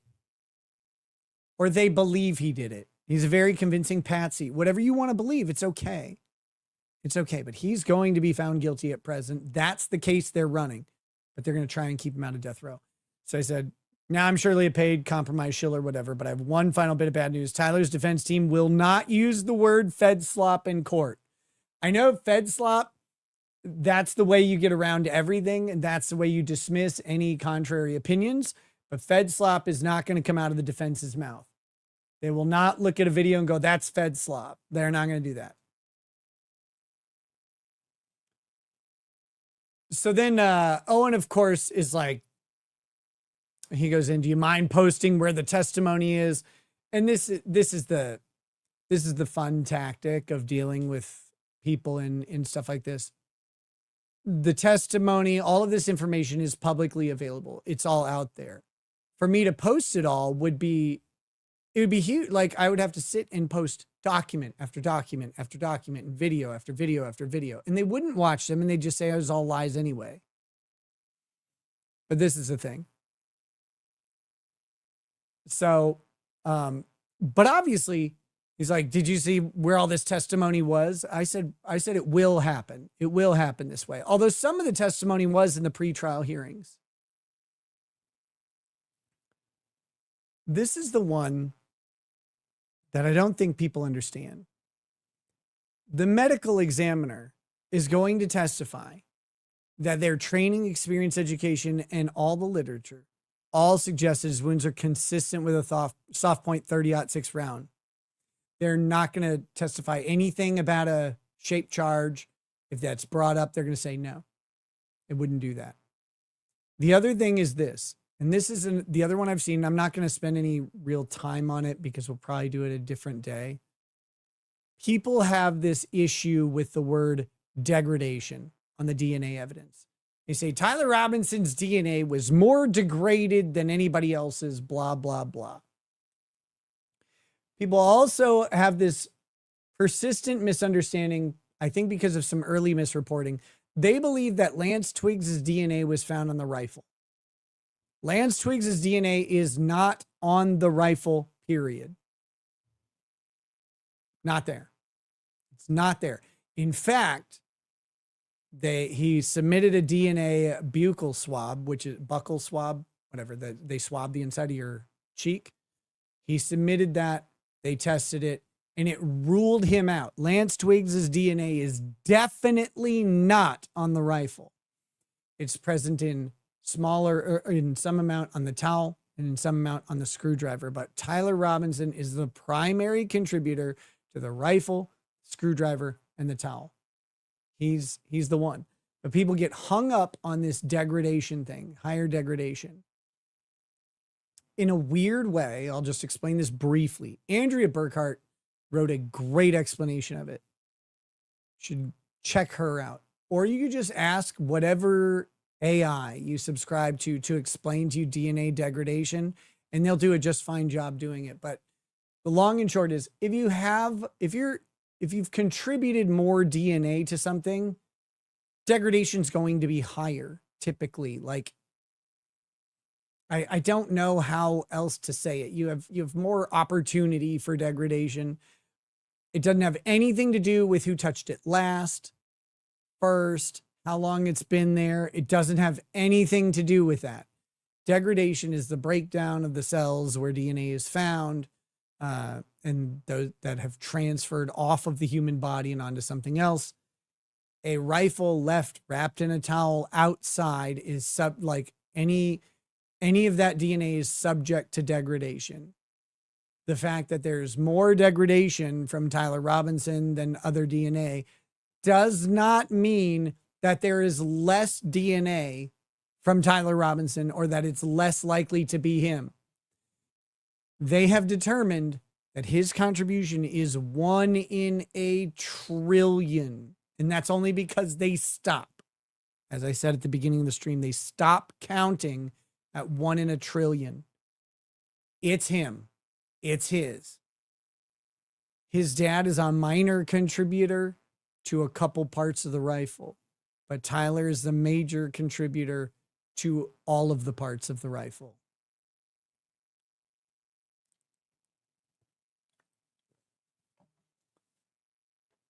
But people get hung up on degradation, and this is why we hire experts to come in and explain it.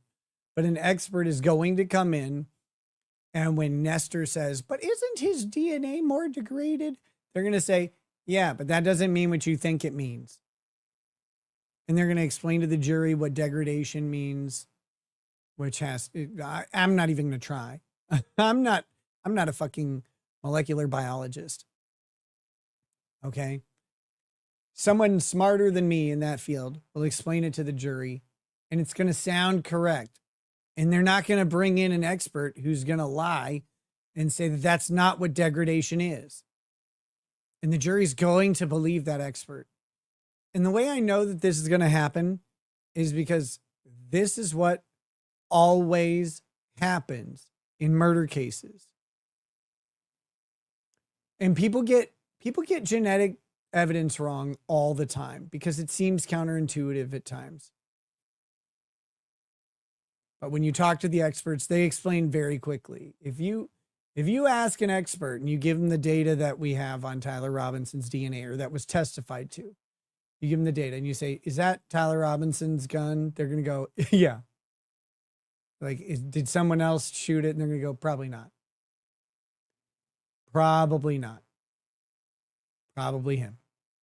Like, really, probably. That's what they're going to, that's the only conclusion that they can come to. And it's tough for people because they really want like some greater meaning and import on this. They want to be part of discovering the conspiracy and the cover up. And they want Charlie's death to mean something more different than it does. I don't really mean more, but like for them, like it has to be, he has to be the great hope for the nation that was taken away by certain foreign interests of small hats or whatever. Because that's a more salacious story. It's a more important story than some retarded homosexual got mad at Charlie Kirk's messaging, had a mental breakdown or whatever, and decided to kill him. What a shitty story. It's like a drunk falling and stumbling into the Statue of Liberty and knocking it into the ocean, right? It's like, how does that even happen? This titanic thing, this force of political will was killed by an idiot. But that's how easy it is. That's how quickly something like that happens. Mr. Mike says, I'm just pointing out the obvious that Tyler has not entered a plea and that these are nice too. Yeah, he has not entered a plea. That's correct. You can plead guilty up basically until you can even plead guilty during a trial. Like you can change your mind. So I don't put too much stock in the plea thing. I think requiring pleas early on is kind of silly. Like if someone wants to enter a guilty plea, they should be allowed to, but otherwise just let it go. I don't think they should be forced to make a statement of not guilty or whatever. One, because that attacks the remorse angle. I also think remorse is stupid. So anyway, thanks for entertaining thanks for coming to my TED Talk, I guess, about Tyler Robinson. Guys, it's time to transition into Kurt Tent.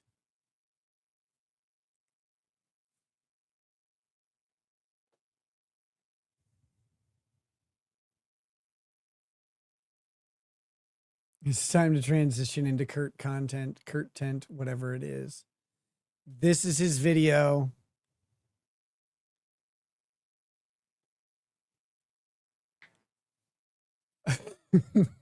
Kurt is currently in a lawsuit. He is representing the plaintiff. The lawsuit is Hamblin versus Ingram et al., Ingram, Dahl, Brown, Gammons, Phelps, Martin County, Texas, and Snellgrove. Right, like, so there's a lot of defendants here. Just real quick, I'll show you have the order here as well, but we're going to let Kurt walk us through it. It's very important. There's a couple things I want you to pay attention to as this happens. And this is cross motions for summary judgment. So they're past discovery. Both parties said, okay, we are each asking for summary judgment on this issue. We're each asking for summary judgment on this issue. And so then the judge determines if there's a genuine issue of material fact in dispute. If there's a genuine issue of material fact in dispute, that matter cannot be resolved by summary judgment. But other parts of the lawsuit can, if there's nothing in dispute, okay? If there's nothing in dispute, the judge awards awards the victory on those issues to the moving party. If it's correct, or the non-moving party. It depends on who it is. But if it's non-moving party, it just goes on. But since it's cross motions for summary judgment, the judge gets to determine kind of who wins and loses a bunch of the case. Now, I want you to pay attention to what the judge orders and what Kurt says about it, because both are very important. Free Flyer 1778 says Kurt really giving off registry vibes. Like, I don't know. I'm just saying, like, it's not supposed to snow in Texas. Terfard Manat says something about this and the Thomas Crooks incident and the Cole Thomas Allen case all seem off.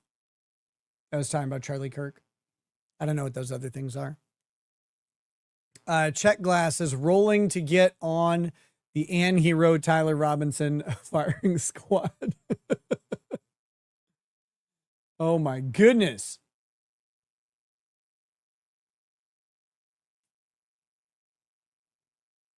Here we go. Flying J Lot Lizard.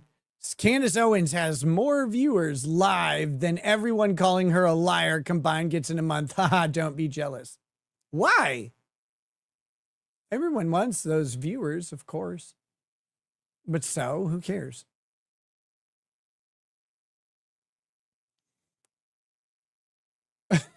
Who gives a shit? All right. So I do also want you to pay attention to, some really important matters like this area and this area. Again, I don't know, like at some point, dark things are not his color and he should know. But here we go. We're going to take a gander at this. I don't know that we'll get through all of it today. It is almost an hour long. I'm going to try and not pause it too much.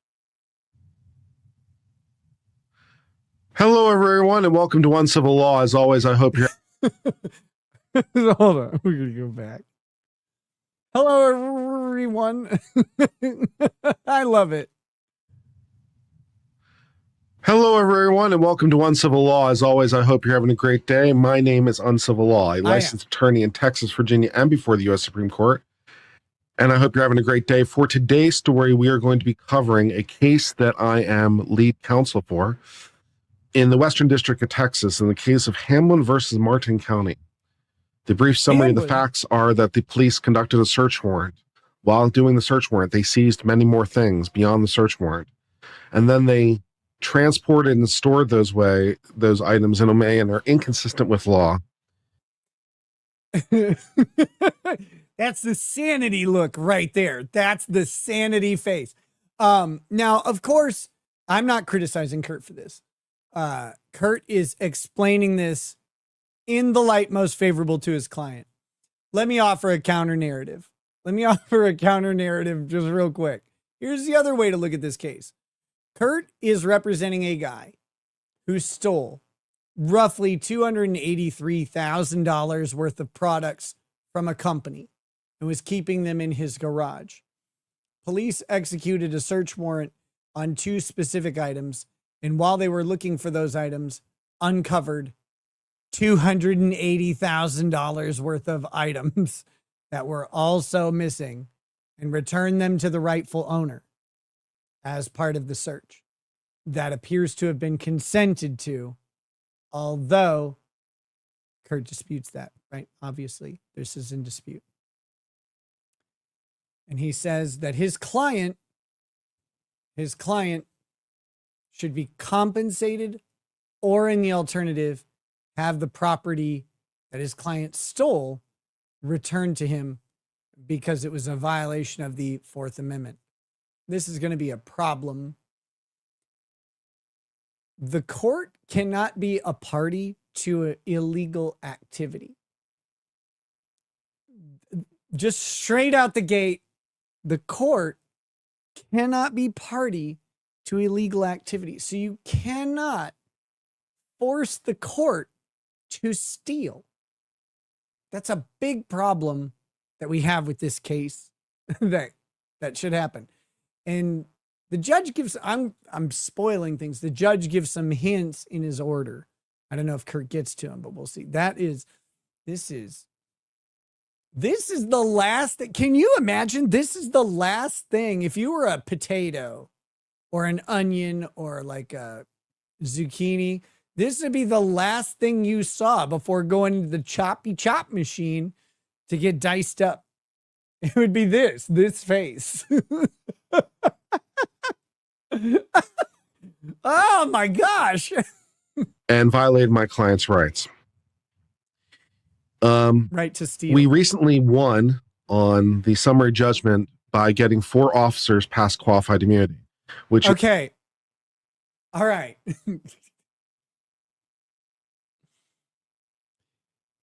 I have to do a spoiler alert here. Kurt just said we won on summary judgment, right? You guys heard that. Please tell me that you guys heard that, right? We won. We're going to actually, let's just take a moment and play it again, because this is important. rights. We recently won on the summary judgment by getting 4 officers past qualified immunity. Okay. Austin Hamlin, this is who Kurt represents, is a plaintiff. These other people are the defendants.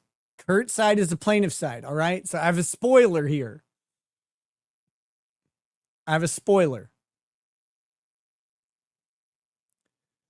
After due consideration of the briefs and the relevant case law, the court grants in part and denies in part defendant's motion for summary judgment and denies plaintiff's pretrial motion for summary judgment.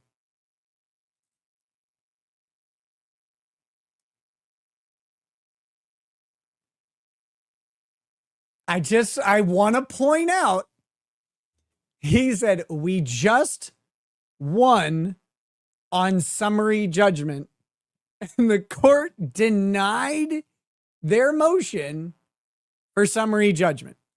Denied, not granted in part and denied in part. He just denied it. So that's a thing, I guess. That's how it works. Yeah, Flying J Lot Lizard, stop spamming, or you'll be like timed out or whatever. You can say whatever you want, just don't spam. Stop shitting up the chat.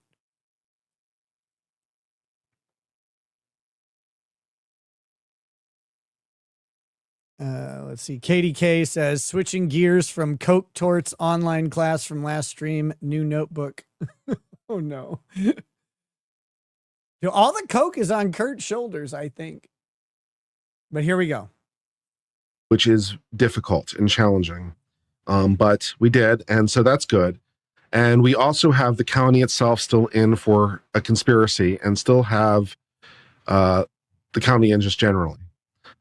So we have very good posture because it means we get to sue these officers both in their professional capacity and in their personal capacity so that they have individual liability for. So like, again, he's very happy that they're going to be sued in their professional capacity, which that's the one that matters, because that means that the state would pay his client. But in their individual capacity, like, what are you going to do? Where are you going to get? You think cops are just rolling around with a couple $100,000 to pay for damages? I don't think, like, personally, I don't think so. But yeah, so Kurt's really happy about the posture going on. Now I want to take a second and let marinate what he's happy about. Again, the eyes of sanity. Perfectly normal. Kurt is happy that he is about to go to federal trial with no assistant, no paralegal, just Kurt against 6 defendants, I think, one of them being a county government and the rest being government employees, except for one guy. That's a fucking nightmare. That is a fucking nightmare. And I really hope he does well. That is so much work. So much work. What he is doing is and props to him, ridiculously difficult. Right-wing extremist says Kurt's dating strategy: park the van by an apartment building, wear a fake cast, and pretend to have trouble loading a couch. Then out comes a stun gun. Hello, everyone. Welcome to... what happened? Why can't I move my arms? Oh, my gosh. Violations of these doctrines. Now, of course, it's worth proving, or it's worth noting, of course, that we've not yet proved these things, right? We've just made it past the prima facie showing, right? So we still have to prove these things in a courtroom, and we still have to prove it to a jury. But, you know, we've made it past the initial prima facie. Well, I mean, we got to show it to a jury and get them to agree that my client stealing stuff is fine and that the court should return it. That'll be good luck. And the judge has allowed our case to be presented to the jury. And that's... So Kurt, people get, I think people get confused about some of the mechanics of the practice of law, right? Because you're like, oh, well, this is a Fourth Amendment issue. It's a Fourth Amendment issue. Well, constitutional issues typically are won on the legal question. The legal question is typically done pre-trial. When you get to a jury, you know, it's all about persuasion at that point. It's about persuading the jury that your side is correct, which isn't, it's a quasi-legal sort of strategy, but it's heavily fact-based. The jury's job is to find the appropriate set of facts that the law applies to. But like if you say like, you know, you have a Fourth Amendment issue, you should win on summary judgment. He didn't, though. And that's a problem. It's actually a big problem. And it's a bigger problem when he's letting on. And again, I may show you why, depending on how this goes. It's hard enough as it is, by the way. In qualified immunity, that's hard. Getting past qualified immunity is challenging. It is. It's not easy. So it's not easy, but the way you do it is what Kurt did. And what Kurt did is right. He said, if our theory is right, if our facts are right, then what these cops did violated a constitutional right, and it exceeded their discretionary authority as police officers. They had, and that gets you past qualified immunity, right? If the cop has to do something, is forced by policy or whatever to do something, he has qualified immunity.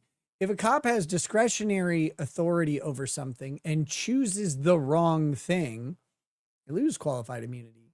I think that's how it goes. Right? Makes sense. Cop chooses to do the thing that they're not supposed to do. They're not immune from it.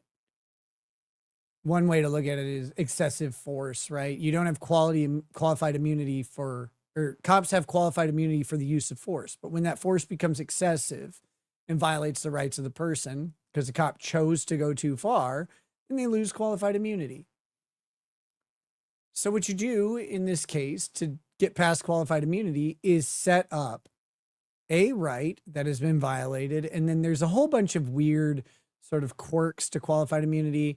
It has to be a right that was clearly established and then clearly violated, etc. And Kurt's done a good job of doing that.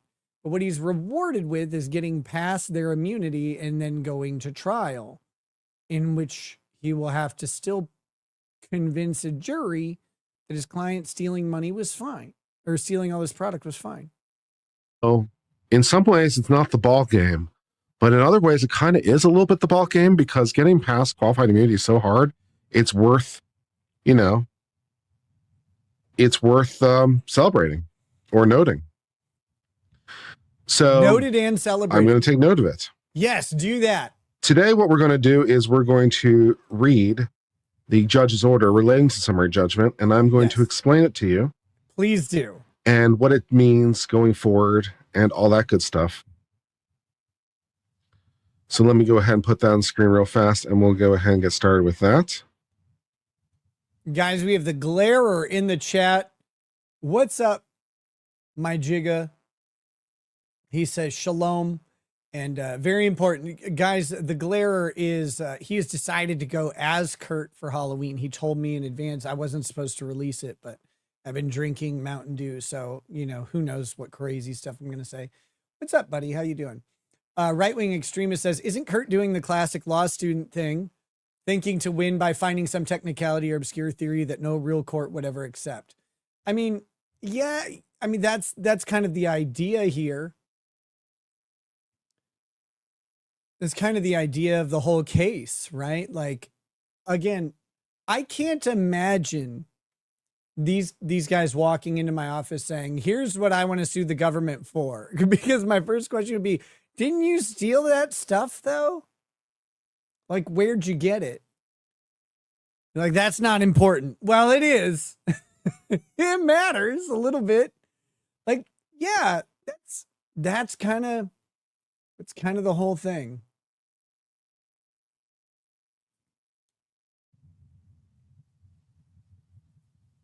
Tell me about it, Kurt. All right.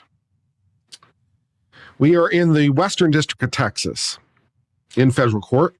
Shrink it a in little bit. In the case of Austin Hamlin versus Austin Hamlin and Kiska Hamlin versus various members of the Sheriff's Department, the Sheriff's Department itself, and Brian Snellgrove, the other claimed property owner.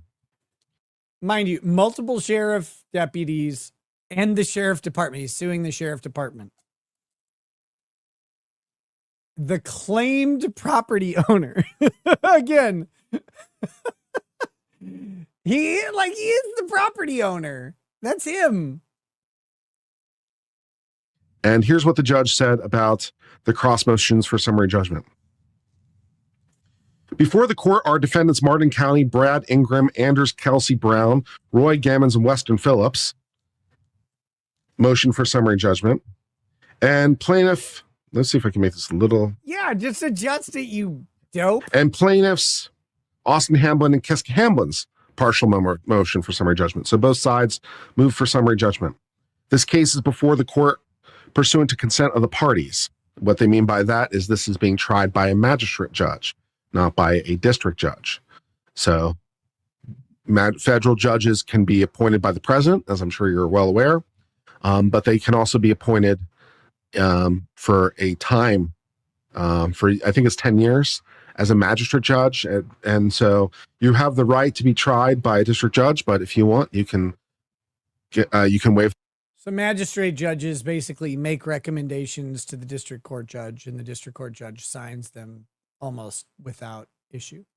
That right, and go before a magistrate judge, which everyone in this case did. So that's what they mean by consent of the parties. We all consented to a magistrate judge. After due consideration of brief and relevant case laws, the court grants in part and denies in part the motion for defendant's motion for summary judgment and denies our motion for summary judgment. But remember, he just said he won. We won our motion for summary judgment. The judge denies our motion for summary judgment. Now there's a but. There's always a but. Let's see what he says. Not really. Not really, though. So it's a little bit deceptive in some ways, or it is correct. It is technically correct.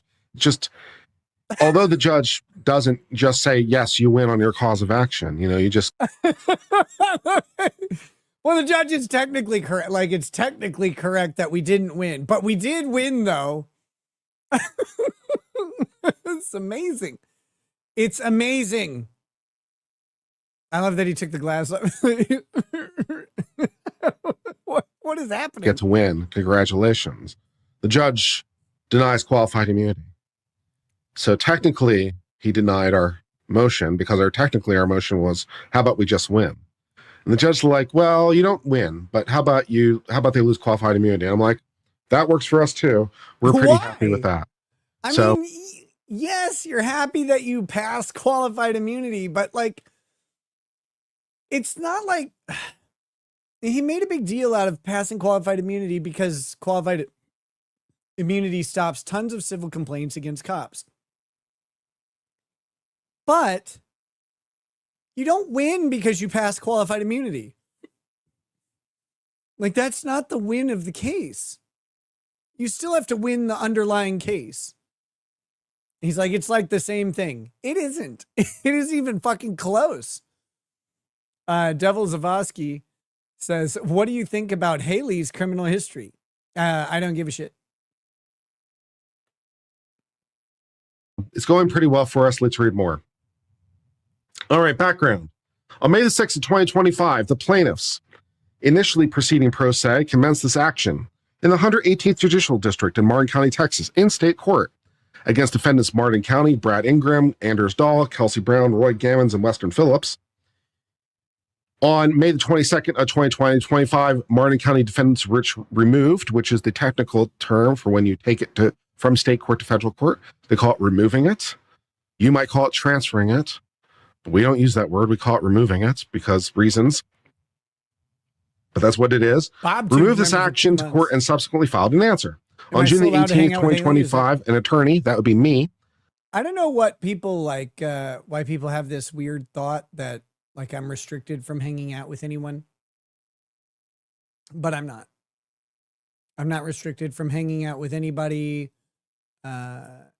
I could hang out with a known drug user or dealer. I just can't do, like, I obviously can't be in possession of drugs or anything like that. But if someone was like a convicted drug dealer or something and they were also out of prison and like I hung out with them, that there would be no issue. I probably wouldn't, just out of, whatever. But I don't have any restrictions on being around anybody or anything. Appeared on behalf of the plaintiffs and moved to amend their complaint, which the court granted because, the pro se complaint needed a little help. So we amended it. In the amended complaint, plaintiffs brought suit against an additional defendant, Brian Snellgrove. So in the initial complaint, the clients did not sue Brian Snellgrove, and one of the things we did in the amended complaint was suing him. 6 months before this positive deadline, on October the 2nd of 2025, Martin County defendants filed a motion for summary judgment as to all claims and a motion to stay discovery until immunity questions were resolved, which was very aggressive, to be honest, because it was the very first thing out of the gate. They didn't file a motion to dismiss. The very first thing they did was file a motion for summary judgment, which is a very aggressive thing to do. Why? But they did, which obviously comes before any discovery. So that's odd, but okay. It's not that odd. And they asked to stay until discovery. So they wanted a freeze on discovery. The court granted in part the motion to stay, allowing discovery on all claims without immunity defense and narrowly tailoring claims of defense with immunity defenses, which wound up not really mattering practically. Although the judge is technically only goes to immunity, that kind of covered everything. So basically the limited discovery basically wound up being everything anyway. So it's fine.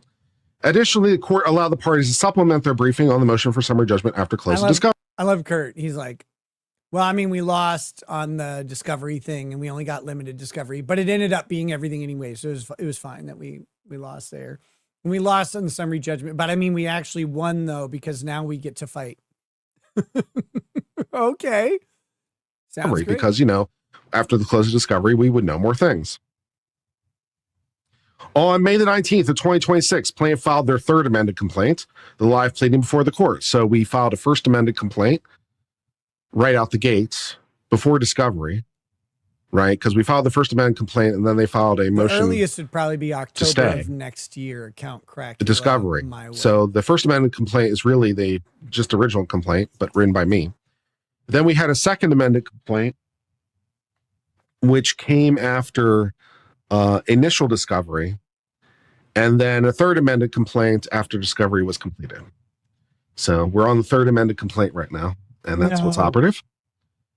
And the third amended complaint, written by me, brings the following causes of action: violation of the Fourth Amendment under 42 U.S.C. 1983 against Martin County and defendant Snellgrove, Defendant Snellgrove is a private actor. He is a person. He is not the government, but we say he is the government, right? You can only sue the government under 1983. Our argument is that Brian Snellgrove is the government, despite the fact he, yeah. So that's our argument, and they're going to say pretty much that. Violation of the 14th Amendment against 1983 against Martin County officers, defendant Snellgrove. Civil rights conspiracy of 1983 against Martin County officers and defendant Snellgrove. Municipal liability against Martin County itself, the county. Conversion, which is the civil version of theft against Brian Snellgrove. Negligence against Brian Snellgrove. Abusive process against Brian Snellgrove. Texas Theft Liability Act against Brian Snellgrove. And unjust enrichment, which is an equitable doctrine. Basically, you have profited against us in a way that's unfair. 1 month later, the court allowed plaintiff to file a partial motion for summary judgment. Plaintiff seeks summary judgment on the following claims: the 4th Amendment, 14th Amendment, civil rights conspiracy, municipal liability conversion, and abusive process in the TTLA. The undisputed factual background is as follows.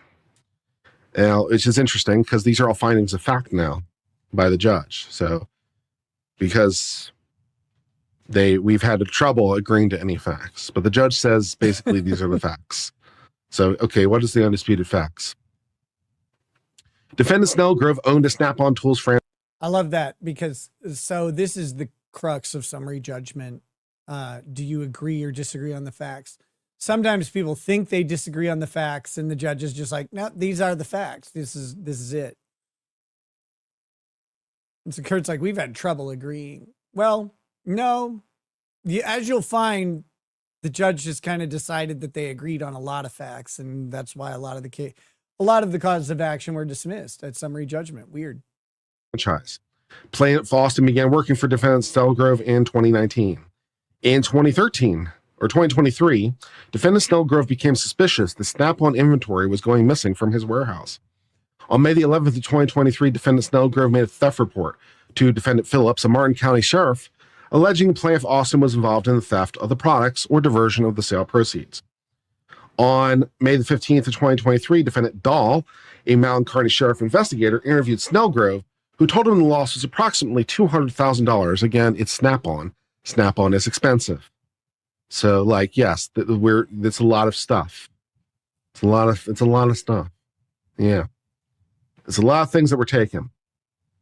On May the 16th of 2023, a magistrate judge, in this case a state magistrate judge, issued a search warrant for plaintiff's residence to seize 2 items: a Snap-on plasma cutter model 30i and a Snap-on air compressor.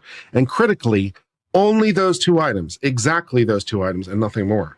So again, this is one of Kurt's main theories of the case, that they had a search warrant to seize 2 items. Search warrants have to be particular in what is being searched, what is being searched for, what is being seized.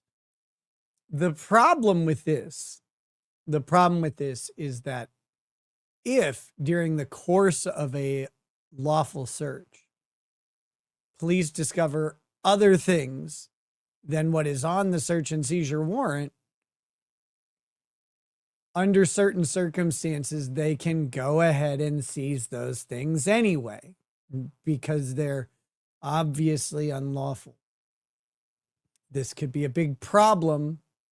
It can't be like, oh, well, we have a seizure request for this microphone, right? And so they go in to look for the microphone, and while they're looking for the microphone, they pass a giant pile of fentanyl pills. And what the fuck is that? That looks like a lot of fentanyl. We're going to take those, and we're going to go ahead and seize those and charge you. So this is Kurt's big thing, is he's going to say they exceeded the scope of the search warrant improperly in violation of the 4th Amendment. Search warrants have residual language. They'll have language like, I want you to seize these things and any other instrumentalities of the crime or things that tend to prove the case or something, right? They'll have very broad language in them, but this warrant didn't. This warrant didn't have the broad language. It said these 2 things and only these 2 things. These 2 things and nothing more, which is very important for us. Okay. The Martin County Sheriff's Department executed the search warrant. Importantly, the and nothing more is and nothing more Well, unless you happen to discover something that should also be a part of this, right? Like, again, this is the expectation of the search warrant, but there are exceptions to needing a search warrant. If you have probable cause and the plain view exception, for example, or plain view doctrine, for example, like I just said, if there's a big pile of drugs sitting out or a bunch of illegal guns or something, they can go, what's this? What's that? They don't have to leave the illegal stuff there. They don't have to go, I don't see that. They can deal with it. This is the practical application of law. And, you know, I don't always like it, but that is how it goes. Right-wing extremist says, Kurt didn't lose. He's just reverse winning. Very true. Very true. He's good at that. The next day, led by Defendant Dahl. Defendants Brown and Granham accompanied Defendant Dahl in executing the warrant. Defendant Ingram, Maury County Sheriff, arrived shortly after it began. Yes, the sheriff himself showed up. The actual elected sheriff showed up and started doing things, which is going to become very interesting for us. Plaintiff Austin and Kiska and their 2 young children were present at the residence during the search. They sure were. Defendant Dahl told Plaintiff Austin the purpose of the search was to see what Snap-on products he had and determine whether there was anything stolen, which he did say that. And right away, it's like, no, that's not the purpose of the search. The purpose of the search was to search for 2 exact items. That was the purpose of the search. It's right on the search warrant. You don't have to guess. It's like, what? Here's Kurt's first problem. The cop is not supposed to lie about the existence of the search warrant. But cops can lie to you. They can. The search warrant is the grant of authority for the cops to go do a search for those things. But if the cop says our purpose is to search for Snap-on items that you may have stolen, and you then consent to that search, then you've just consented to a search for the Snap-on items. And the cop may lie. Like, that's not even a lie, by the way. That's not even a lie. The cop doesn't say, our search warrant says this. Cop says the purpose of the search, right? Cops lie. It's shitty. Let's go back and see what happens again. There we go. Told Plaintiff Austin the purpose of the search was to see what Snap-on products he had and determine whether there was anything stolen, which he did say. Okay, I mean, there you go. That is the purpose of their search. See what items you have and see if anything's stolen. So the cop lied. Okay. Or no, sorry. The cop didn't lie. That's the important thing. The cop didn't lie. The purpose of the search, not what's in the search warrant, the purpose of their search. Say that, and right away, it's like, no, that's not the purpose of the search. The purpose of the search was to search for 2 exact items. That was the purpose of the search. It's right on the search warrant. You don't have to guess. It's like, why am I here? Just go look at the search warrant. Can I see the search warrant, officer? Can I see the search warrant, officer? Because that matters. The search warrant matters. But Kurt's like, no, they said the purpose of the search. Well, that's the search and the search warrant are 2 different things. Did the cops lie? I don't think so. But could they lie? Yes. the warrant. Okay, you are here to look for this thing and this thing. That's what it says. And then he said, okay, what I'm here is to look for all the Snap-on tools, which isn't why he's there, but goes to the violation of the rights. That is why it's he's like, yes, there. you're doing way more than you're supposed to. Roughly 3. A cop is obligated to follow the search warrant unless a person consents to something broader than the search warrant. This is why I tell people, do not consent to a search even if they have the warrant. Respectfully deny consent. They're going to do the search. They're going to do the search. You don't have to get mad about it or like try and stop them. Just say, no, I don't consent. Why are you consenting to a search? They have the warrant. They have the legal authority to do it. You don't have to consent to it. If you consent to the search and it's broader than what's in the warrant, you consented. You are giving them permission for more. I don't know what to tell you. Is it a shitty system? Yeah, of course. 3 hours into the search, defendant Snellgrove arrived at the residence to do a walkthrough. The search continued late into the afternoon and ultimately resulted in the seizure of 51 items, more appropriately, 51 categories of items, including an unspecified number of hand and power tools. Yes, it's not 51 items. It's 51 categories of items. The actual number of tools is unknown, but probably into the several hundreds once you start counting every socket and wrench and so forth and so on. All items seized were loaded in defendant Snellgrove's truck and unloaded as a warehouse. Maury County defendants released the seized Snap-on property to defendant Snellgrove for storage purposes and assessed the total value of the stolen property recovered. And right away, you know you're in trouble, right? Because the police seized the stuff in response to a search warrant for a criminal case, right? Right. That's why you get a search warrant to look for property that's stolen for a criminal case. So what do you do with that stuff once the police have it? Well, you take it to the police station, right? You take it to the evidence room, right? Maybe. You take it to somewhere the police control, right? Because it's evidence in a criminal case, right? Right. So did they do that? No, they didn't do that. What did they do? What for? Like what for?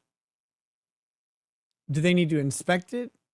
They cataloged everything. They logged everything. They wrote it all down. They said it's all this stuff. And then they put it in a place for storage. A place that could store it. They gave it directly to Snellgrove, the purported claimed owner. The owner of Immediately. the property. The guy who owned it. Yes, they returned the property to him. It's amazing. Bessie said unspecified. They looking for stolen shit. They found stolen shit. Micropene tarded as fuck. Read my big member chat, nigga. Your big member chat. I don't see it. Where is it? Right away. They just gave it all to him. Evidence in an ongoing criminal case for him to store. So, Sazmet says, no, but if police show up with a warrant for stolen saw and I have no saws, I have to let them in. Yeah, they have to come. They have a warrant to search your property for the saw, which sucks. That's odd. That's pretty odd, right? That doesn't make sense. Boosh, I read everything that was. Defendant Snellgrove valued his loss at $283,000. $283,445, and Maury County defendants took their word for it.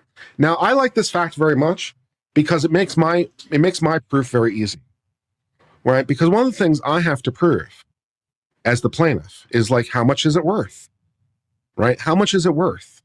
Now, there's a lot of different ways I could go about doing that, but you know what's really easy?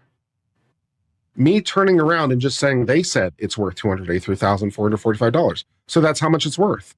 Right? Don't believe me. But here's the crazy thing about this. Kurt's like, don't believe me that it's worth this much. Believe them that it's worth this much. Okay. But if you're agreeing that it's worth that much, you might run into a problem here for your client. In case the other guy, well, no, I shouldn't say that. Because I believe Kurt weighted out all statutes of limitations. He's very carefully wrangled this, which is a good job on his part. But still, what if it was worth more than that? What if it was worth more money than that? Sanity eyes. Don't believe me, the plaintiff's lawyer, right? Don't believe what's coming out of my mouth. Believe what's coming out of their mouth. It's an admission. It's an admission. Right? They say it's that. Okay. Okay. Great. That's what it is. So my proof is their claim. Their claim, by the way, was the claim in the original criminal case that ended up not being prosecuted for some reason, for whatever reason. Probably because the property owner got his property back and wasn't super worried about it. But Kurt's acting like they made a mistake here. But they were preparing for another case, and now you don't get to come in and change your answer when that was the original claim amount. So they can't come in and say, oh, it was worth more or less. Like, they already made that statement to court. Kurt's like, like, Kurt, like, they didn't do that in this case as a mistake. They just aren't allowed to change their answer. Right? They say, oh, $283,445 was stolen from me. Oh, that's how much the property was worth? Oh, great. So the property's worth $283,445 because you said so. It's an admission. And my proof is instant because, I get to use what you say against you. Like a good bowl of ramen. That's real easy for me. So yay for me. 283,445 is the magic number. Works for me.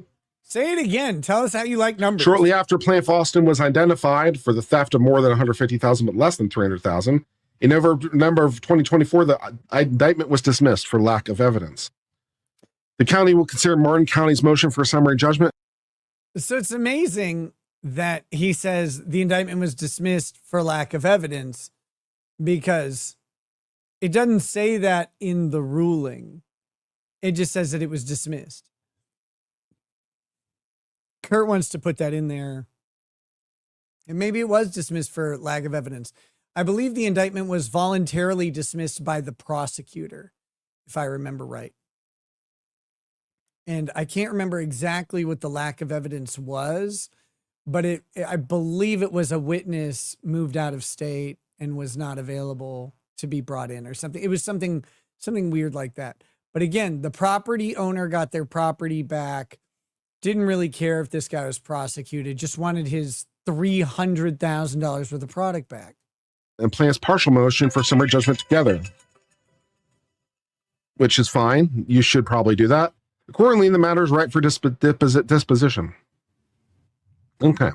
Summary judgment is appropriate if, in viewing the facts and drawing reasonable inferences in the light most favorable to the non-moving party, the movement shows there's no genuine dispute of material fact and is entitled to judgment as a matter of law. So here you say, again, remembering that Kurt's motion for summary judgment was denied, and that's how he won. You assume it. You interpret all the facts against the person asking for it, both ways. So when the government's asking for summary judgment, you interpret all the facts against them. And when I'm asking for summary judgment, you interpret all the facts against me. Right? It's against us both ways. So that's how that works, right? And then the idea is, even doing that, do you win? So that's basically what that is. A genuine dispute exists if evidence is such that a reasonable jury could return a verdict for the non-moving party. Yes, could a jury rule for you? Exactly. The court must determine whether the evidence presents a sufficient disagreement to require submission to a jury, or whether it's so one-sided that one party must present. Marby Dog says, Owen Benjamin is a sociopath and you are a degenerate. I can't choose. Well, one of us will hurt you and one of us won't. As a matter of law, yeah. Basically, do you make the threshold? Is it plausible? Can you make it past go? You are not invited. In making the determination, the court must consider the record as a whole by reviewing all pleadings, dispositions, affidavits, and admissions on file, and drawing all reasonable inferences in favor of the non-movement. Again, you interpret all facts against the person asking for the summary judgment. Yeah. The court may not weigh the evidence or evaluate the credibility of the witnesses, with one exception. Where video evidence is available, there's an exception to materiality genuineness rule cited above. Because video evidence is available, we're required to view the facts in the light most depicted by the videotape. Yes, because video speaks for itself. If the videotape is clear, if the videotape is clear, then we can just do that, right? We don't have to ignore our lying eyes. So videotape is treated differently. Cool. Because video is available, we're required to view the facts in the light depicted by the videotape. when opposing parties tell two different stories, one of which is blatantly contradicted by the record. So no reasonable jury could believe it. A court should not adopt the version of the facts for the purposes of ruling on the motion for summary judgment. Thus, we assign greater weight, even at summary judgment, to facts evidence from video recordings taken at the scene. Cool. Hey. Why would Under they the point ordinary that summary judgment standard, the movement bears initial burden of showing the absence of a genuine issue material fact. So yes, the one asking for it has to show that that's true. If the movement demonstrates an absence of evidence supporting the non-moving party's case, then the burden shifts to the non-moving party to come forward with specific facts showing a genuine issue. To sustain the burden, the non-moving party cannot. Missing Link says, I'm way behind. Did anyone tell Nick that Charlie's necklace breaks on video when he gets hit and that the bullet didn't hit it? That's what some people have said. That's not what is reported anywhere. That's what some people have insisted, that something that they see in the video is that. Again, that may be the case.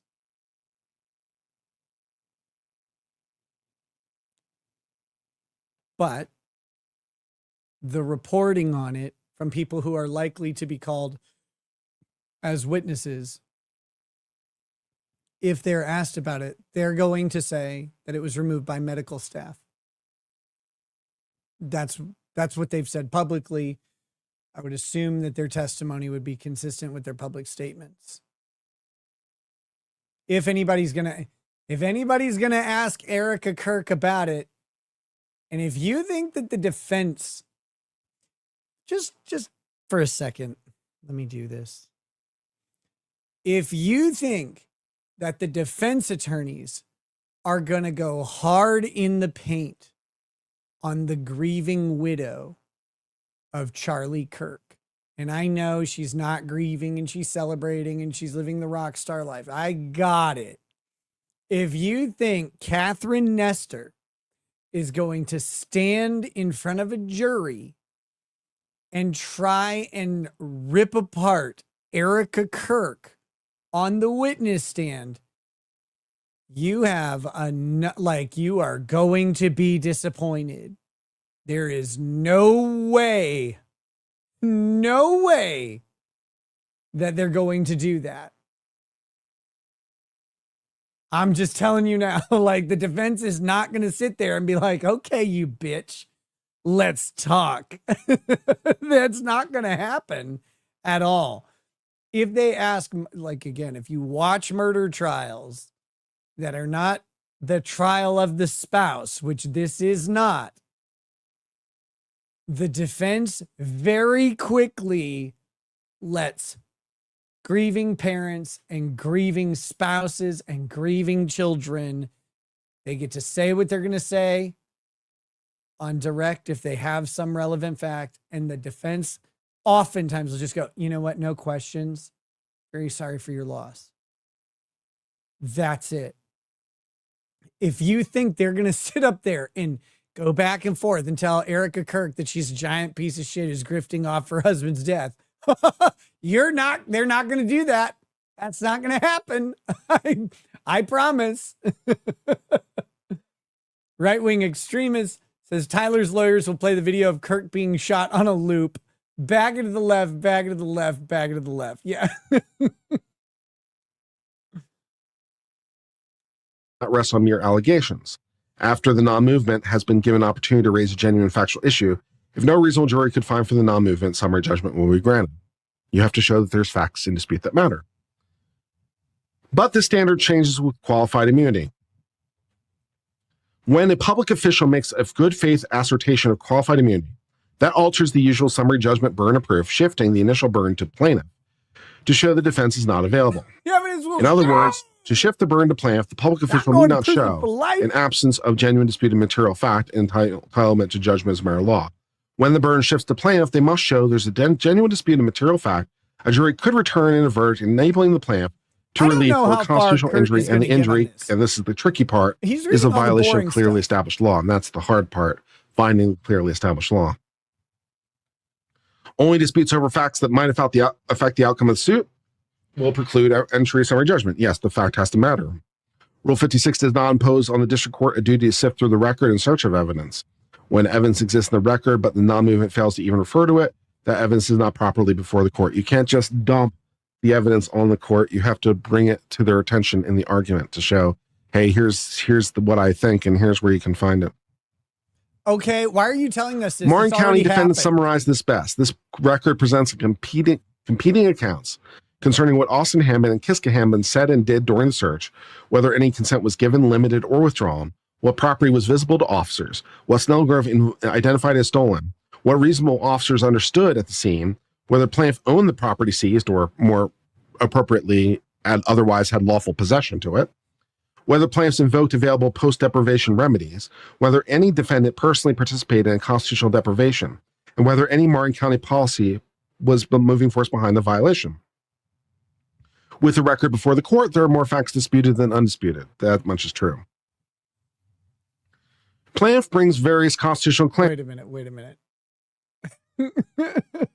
Kurt should raffle off those shirts. Why? How much of Kurt's DNA are you after? What are you trying to do? Frame him for a murder of Charlie Kirk? Under 1983 against Martin County. Section 1983 itself is not a source of rights. It merely provides a method for vindicating another right. Yes, 1983 just says that you can sue state level officials who operate under color of law. It's getting worse. Look at it's a fucking ski slope. I'm gonna relapse just looking at that shoulder. My God. M1 ping 686 member for 8 months. Is Kurt better at cooking or at lawful law? God, I don't know. I don't know. Oh my goodness. Look at it. When they violate your federal rights, that's all it says. It doesn't say what those federal rights are. It just says you can sue them. So you have to point to the violation, the right that they violated. In addition, because 19.3 is not substantive, it's more procedural. Fair enough? No problem? He's got to have to state a claim under 19.3, right? The plaintiff must establish a violation of rights secured by the Constitution and or laws of the United States and must show the alleged deprivation was committed by a person acting under color of law. See, it says the arms of the glasses stretching out. Bro, all of his glasses, like, I don't even want to do it. Look at those poor things. It's like this.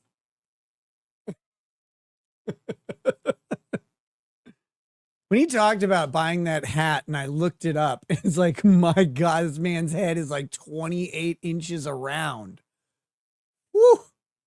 Which is to say, the government. Martin County officers argue they're entitled to qualified immunity as to each cause of action. The doctrine of qualified immunity shields the government officials acting within their discretionary authority from liability where their conduct does not violate clearly established statutory constitutional law, of which a reasonable person would have known. Yes. Because qualified immunity is immunity from suit, these questions must be resolved at the earliest possible stage in litigation. They sure do. Qualified immunity works under a burden shifting framework. Mind you, Kurt was confused as to why they moved for summary judgment on the basis of qualified immunity. Where he's like, this is before discovery. Qualified immunity questions must be resolved at the earliest stages of litigation. Like that. Come on now. It's right there. The answer to his question, like, well, I just don't know why they did this. That's why. Defendant officials bear the initial burden to establish their entitlement to the defense. Mere invocation of qualified immunity is not enough. The immunities of state officials that we've recognized for the purpose of 1983 are the equivalent of those we've recognized at common law, and the burden is on the official to demonstrate the entitlement. To satisfy this burden, defendant officials must demonstrate their conduct was within the scope of discretionary authority. To even get into the qualified immunity framework, the government official must satisfy his burden of establishing the challenged conduct was within the scope of his discretionary authority. Officials act pursuant to discretionary authority when they perform non-ministerial acts within the scope of their official responsibility. Ministerial acts are those that are required. They're mandatory. There's no choice. Non-ministerial acts are discretionary. You don't have to. So discretionary authority and non-ministerial acts are kind of the same thing. Non-ministerial acts are those that involve personal deliberation and judgment, while ministerial acts are those that require obedience or performance of a duty to which you have no choice. Blah, blah, blah. Even if defendants demonstrate their actions were non-ministerial, they must also show they're within the scope of their official responsibilities. Here, Martin County officers presuppose they're entitled to qualified immunity. Now the judge is going to beat up on the other side's attorneys for a little while by arguing. He's going to beat him up, guys. Are you ready? Are you ready for the beat up? That they didn't lawyer very well. So I'll take a little bit of delight in that. It's nice, it's nice when you're not the one being yelled at. And the other. I wouldn't know about that. Sasmet says, what is the difference between qualified immunity and discretionary authority? Those things aren't related in the way that you're bringing them about. Qualified immunity says that you are immune from whatever action you're being accused of because of the various qualifications. Discretionary authority is the type of action an officer or a government employee might take. So an action where an officer has discretionary authority is one which they either choose or don't choose to do, right? Like they can choose what to do or how much of something to do. If they don't have discretionary authority, if their action is purely ministerial, that means that they are required to do the thing. They must do it versus having the discretion to do it. I was being yelled at a little bit, so I'll enjoy this a little bit. Here, Martin County officers presuppose they're entitled to qualified immunity. But qualified immunity is not automatically available to every 1983 defendant merely by virtue of his status as a governmental employee. Martin County officers fail to cite any state law or policy to show their actions fall within discretionary authority, instead shift the burden immediately to plaintiffs. But Martin County officials misunderstand they're the ones who bear the initial burden of demonstrating their entitlement. Lol. Okay. To meet their burden, Martin County officers would have to point to specific authority vesting them with discretionary authority to engage in the act's plaintiff challenge. Yeah, in each of its recent decisions involving this burden, the Fifth Circuit has held that lack of specific authority authorizing and narrowly tailored to defendants' discrete acts made qualified immunity inapplicable. Imposing this burden provides greater protection to the public and is consistent with the common law burden of proof rule with respect to official immunity. But it is unclear to the extent to which defendant's official burden is automatically satisfied in cases where facts alone obviously demonstrate the official was engaged in activity within the ambit of authority. So here the judge is about to save them. The judge is about to save them. That's fine, right? Remember, Kurt said just a second ago how happy he was because the judge is going to beat up on the bad lawyering. But then the judge is about to save them. So, okay. He's basically like, okay, you guys didn't really argue this. You guys didn't really talking to the other side. It's like, you guys didn't really, argue this very well. But, I'm going to just pretend that you did and, to spot you the issue, which, fair enough. But it's like, okay, fair enough. I understand what's going on. It's fine.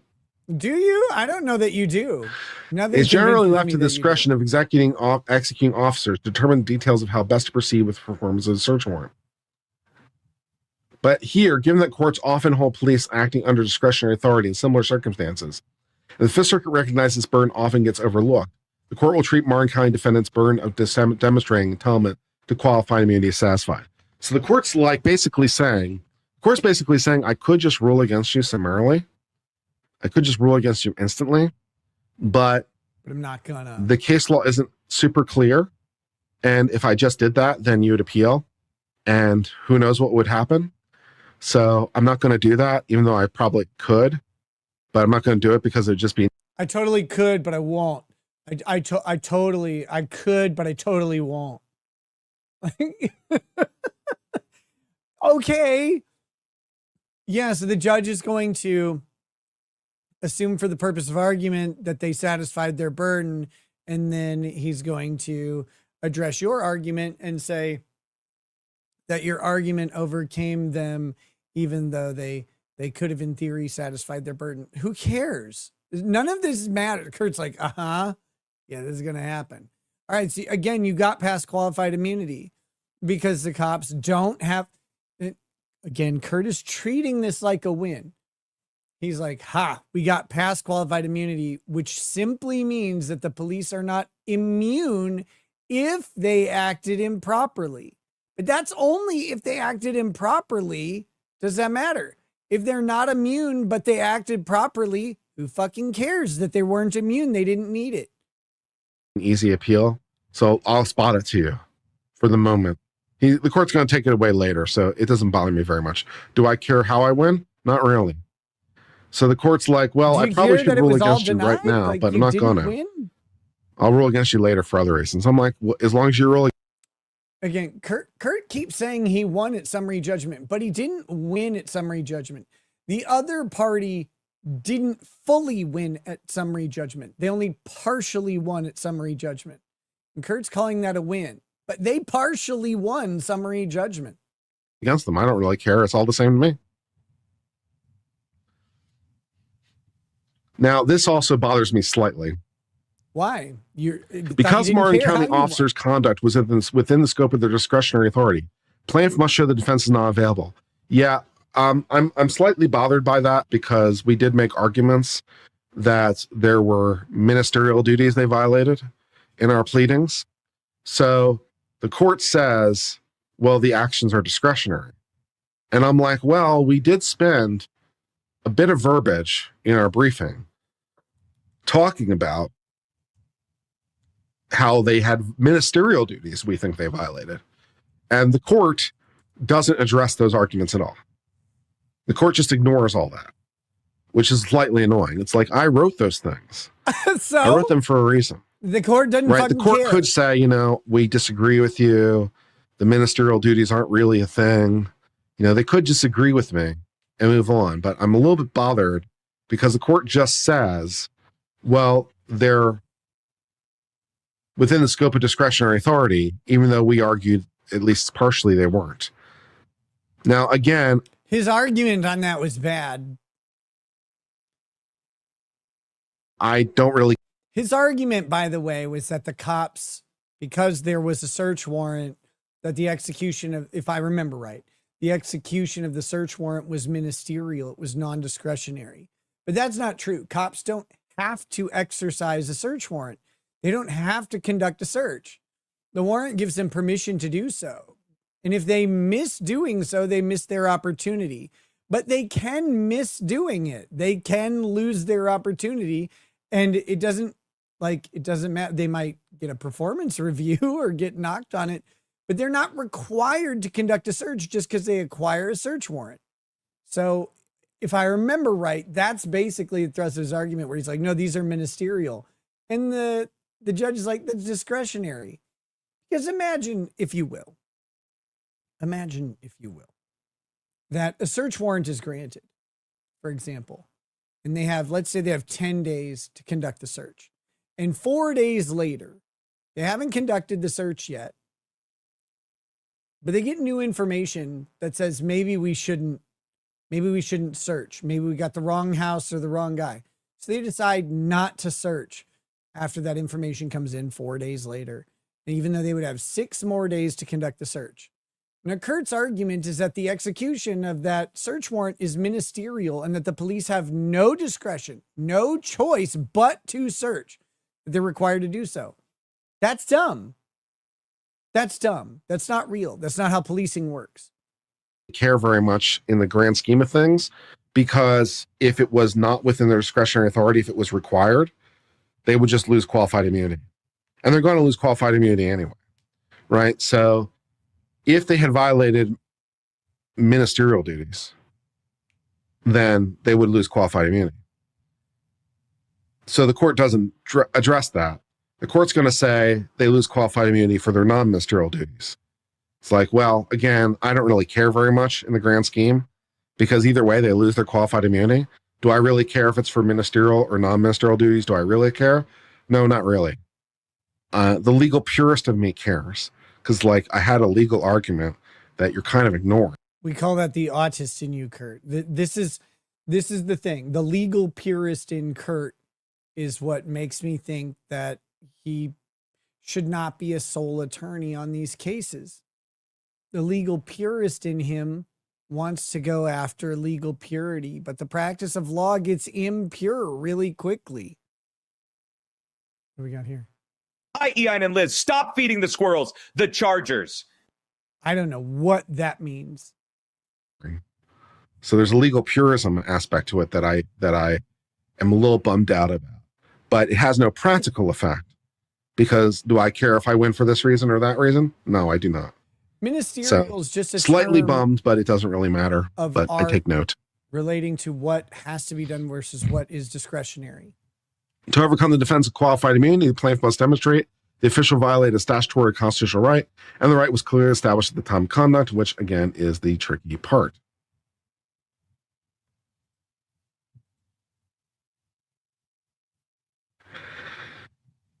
Excuse me. Don't do that, you asshole. That's contagious.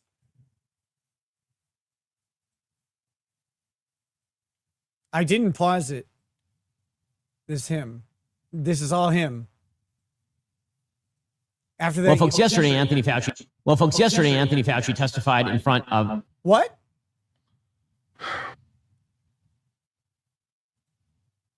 Okay, I just paused it. The Ben Shapiro, Anthony Fauci thing, that was on his end. I don't know where that came from. That wasn't me. I didn't do that. That was him. But I don't know why he stopped doing anything.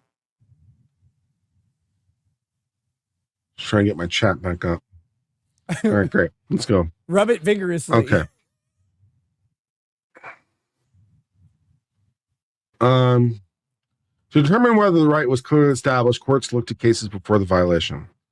The law can be clearly established despite notable factual distinctions between precedent relied on the case then going to court, so long as the prior decisions give reasonable warning the conduct at issue violated constitutional rights. Because the plaintiff 1983 claim must overcome both prongs of qualified immunity, district courts have discretion to analyze the two prongs in either order and can grant qualified immunity by addressing one or both steps. That head scratch he did. Plaintiff bring a Fourth Amendment claim against Martin County officers and defendant Snellgrove for execution of the search warrant beyond its lawful scope and unreasonable seizure. The Fourth Amendment protects the right of the people to be secure in their persons, houses, papers, and effects against unreasonable searches and seizure. The prohibition against general searches and general warrants serves primarily as protection against unjustified intrusion on privacy. As a general rule, only items described in a search warrant may be seized. Facts. A search warrant describing particular items to be seized cannot be used as an admission ticket to a general search of the premise. Further facts. If the scope of the search exceeds again, unless they consent to a scope that or to something beyond the scope of the search warrant. If they consent to a general search of the property, which you always can consent to giving the police more than they are entitled to. You can consent to that. Willbone says you got $7,000.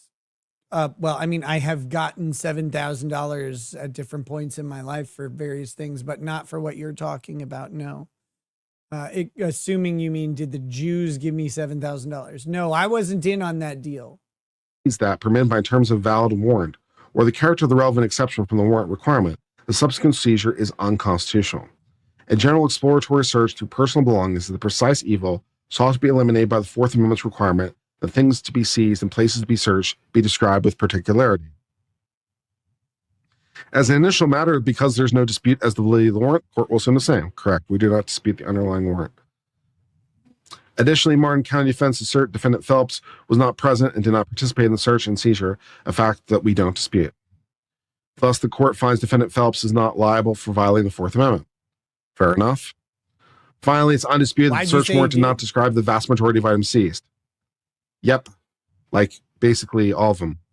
But the Fourth Amendment's warrant requirement is subject to a few specifically established and well-delineated exceptions. Here, Martin County defendants argue relevant exceptions include consent and plain view. Both are exceedingly broad exceptions to the warrant requirement. Consent invalidates a warrant. Consent to the search invalidates the warrant requirement entirely. Consent to the search invalidates the probable cause requirement. Consent to the search is come search my house. And then they can look until you ask them to leave. Plain view doctrine. There are some nuances or caveats to the plain view doctrine. Basically, it has to be, excuse me, fucking yawner. It has to be obviously unlawful from the circumstances.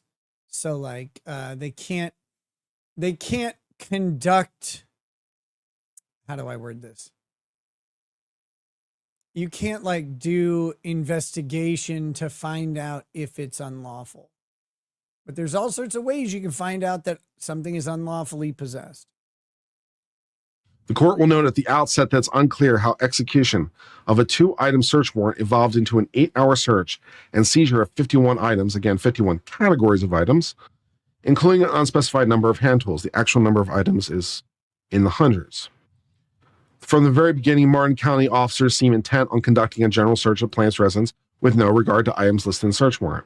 Yep. Around 6 minutes into the search, Defendant Dahl asks Plaintiff Austin to walk him around and show him what he's got. Plaintiff Austin leads Defendant Dahl into an outbuilding, and within a minute, Defendant Dahl opens 2 narrow drawers on a snap-on toolbox. When a residence being searched pursuant to a validly issued search warrant, any container... He just completely fucking glosses this. Now remember, these are the undisputed facts. He says, county officers seem intent on conducting a general search of plaintiff's residence with no regard for the items listed in the search warrant. Okay. Defendant Dahl told Plaintiff Austin, we are here to see what Snap-on products you have. I want you to show me what you have to determine that what you have is what you are supposed to have, and there is nothing stolen here. Around 6 minutes into the search, Defendant Dahl asks Plaintiff Austin to walk him around and show him, quote, what he's got. Plaintiff Austin leads Defendant Dahl to an outbuilding, and within a minute, he opens 2 narrow drawers on a Snap-on toolbox. When a residence is being searched pursuant to a validly issued search warrant, any container on the premises may be searched if it is reasonable to believe that the container could conceal items of the kind portrayed in the warrant. I want you to show me what you have so we can determine what's stolen. And he's like, okay, come with me. Consent. What are we talking about? Kurt's argument is that he does not consent to this search, but these are the undisputed facts according to the court. He's fucking cooked. He's cooked. Plaintiff Austin leads Defendant Dahl into an outbuilding, and within a minute, Defendant Dahl opens 2 narrow drawers on a Snap-on toolbox. When a residence being searched pursuant to a validly issued search warrant, any container on the premises may be searched if it's reasonable to believe the container could conceal items of the kind portrayed in the warrant. Court finds this a question of fact to be best left to the jury of whether Defendant Dahl could have reasonably thought a Snap-on plasma cutter could have fit in those drawers. Absolutely not, because... Okay, this is actually an interesting thing because the court's going to leave it to see if that's there. There is another problem, though. If consent is given, then they have consent to search still. That's a huge problem for Kurt here. Even he's going to say, oh, it couldn't fit in those drawers.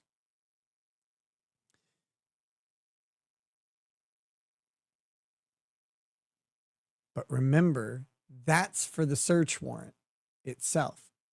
That is separate from the consent issue. The consent issue is a bigger problem here than either Kurt realizes or than Kurt is admitting. Because here's the consent exception is right down here. We'll get to that. So we're in the search warrant portion of it, but the consent exception is down here. If They could find that, that search would have exceeded the scope of the search warrant. However, the consent given allows them to search more, and it does. Thing is 14 inches tall. It's not going to fit in a toolbox drawer. Well, it's like 8 inches. We'll get to that Sometimes later. there's exaggerations. In trial. Within 15 minutes of arriving at Plaintiff's residence. Let me address this real quick. Fletcher Boy says, does this actually go to trial in your opinion, Nick? It's not my opinion. This is going to trial. This is going to trial.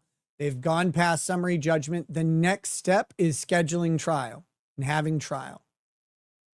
They have a hearing, I think, on the 24th.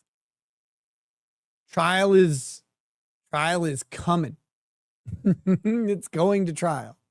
Defendant Dahl locates. Did you lose sound? No. We didn't lose sound. What the fuck are you talking about? Yeah, chat keeps getting disconnected, deconnected, and reconnected. Yeah, I'm having the same problem over here. I thought it was just on my end. It is on your end. Okay, so Kiska says... Within 15 minutes of arriving at Plaintiff's residence, defendant Dahl locates the plasma cutter and snap-on air compressor listed in the search warrant. Hold on one second.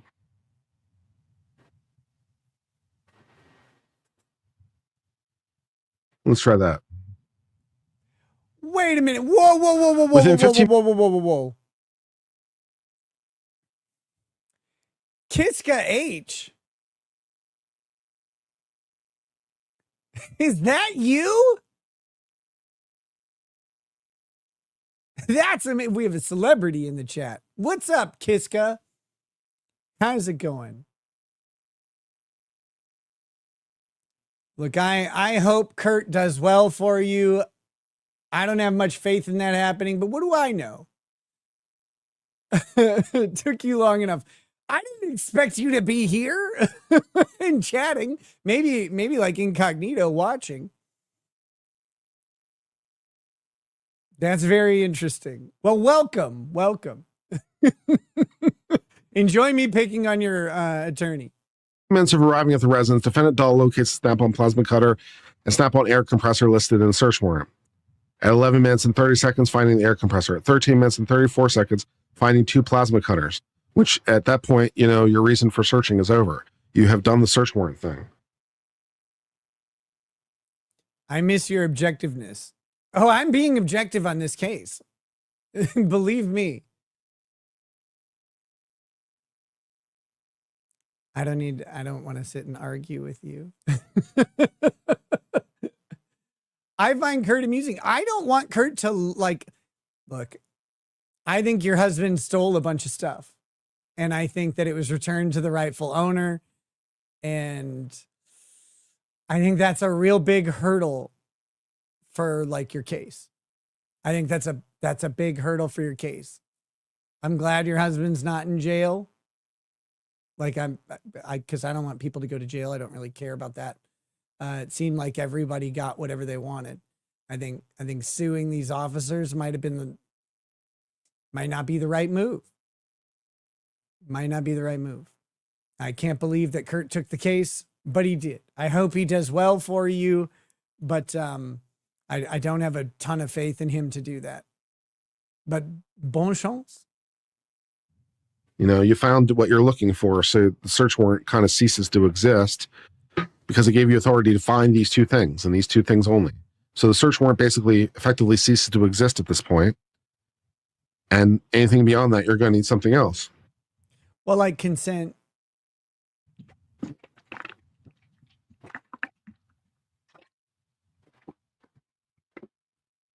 Glug, glug, glug. At 1735, acknowledging he's already found the plasma colors. 2902, defending Snellgrove, he found the search warrant when they first arrived. 3030, confirming he found the plasma cutter and air compressor. Beyond this moment, Martin counties need an exception for the Fourth Amendment requirement. They sure do. Yep. 100%. In Martin County's defendant's motion for summary judgment briefing, they originally argued plaintiff consented to the entirety of the search, but that tune has soon changed. They now acknowledge and assert there's a genuine dispute of material fact surrounding the issue of consent that precludes a finding of liability from either side. The court agrees. To start, in her deposition, Plaintiff Kiska said that early in the search, she told officers they needed to get out of their house because the kids were asleep, and asked them again to leave in the afternoon. In contrast, defendant Ingram, Dahl, and Gammon stated that during the search, plaintiff never told them to leave, did not hear another officer being told to leave, and plaintiff never objected. Kurt keeps skipping stuff. So, Plaintiff Kiska, hey, what's up? Said that fairly early in the search, she told the officers that they needed to get out of my house because the kids were asleep, and I asked them again to leave in the afternoon. But they were in an outbuilding, right? And then here's the so the question was, you heard your wife object to the presence of these people? And Plaintiff Austin says numerous occasions. Okay, in the house, but they're in an outbuilding, right? Maybe I missed something about that, but it kind of depends on when you told them to leave. Because if you tell them to leave early on, right before the 30 minutes in which they had found the 2 items, you can tell them to leave during the search warrant all you want. Now, Kurt's going to run with this theory that all people in a residence have to consent if the consent is, for the search of the property. And good luck with that one. Yeah. In contrast, defendant Ingram, Dahl, and Gammon stated that during the search, plaintiff never told them to leave, did not hear another officer being told to leave, and plaintiff never objected to their presence. Defendant Brown had a different response, offering that Plaintiff Kiska said to be quiet or leave because children were present. Well, now you got a fact issue, because you said you told them to leave. They said, no, you said be quiet or leave. So we decided to be quiet, right? Like, I'm not taking their side on this, by the way. I'm not taking their side on this matter. This is a genuine issue of material fact. And that's why this goes past summary judgment. So, I mean, good job there. The question is, when you get to a jury, does the jury believe you said leave explicitly, or do they believe all of the cops, the multiple cops who said, yeah, she told us to leave or be quiet? And we decided to go where there wasn't a child, into the outbuilding, into the garage, wherever they go to search, it says later. But that's going to be their thing. And then the jury's going to have to make that decision.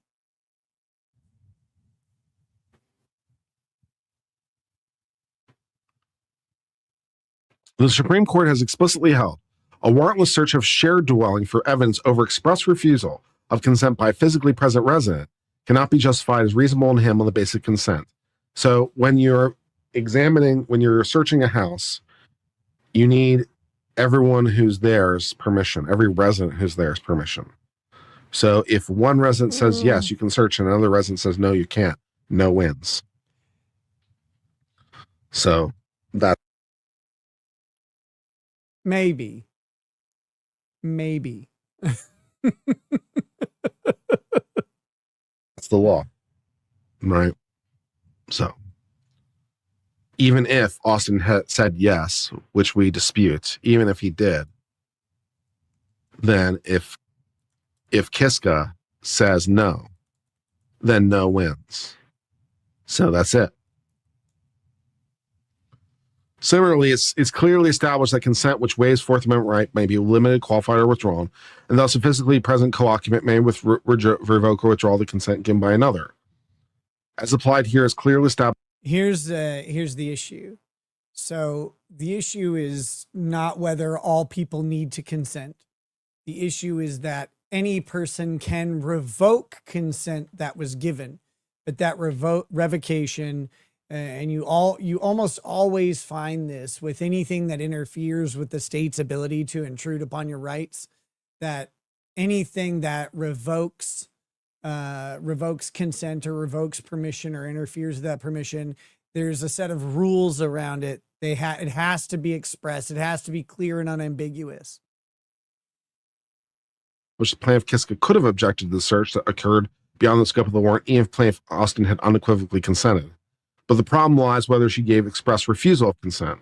Plaintiff Kiska says she did. Defendants Ingram, Dahl, and Gammon said she did not. Defendant Brown, recollection falls somewhere in the middle, but short of a express refusal.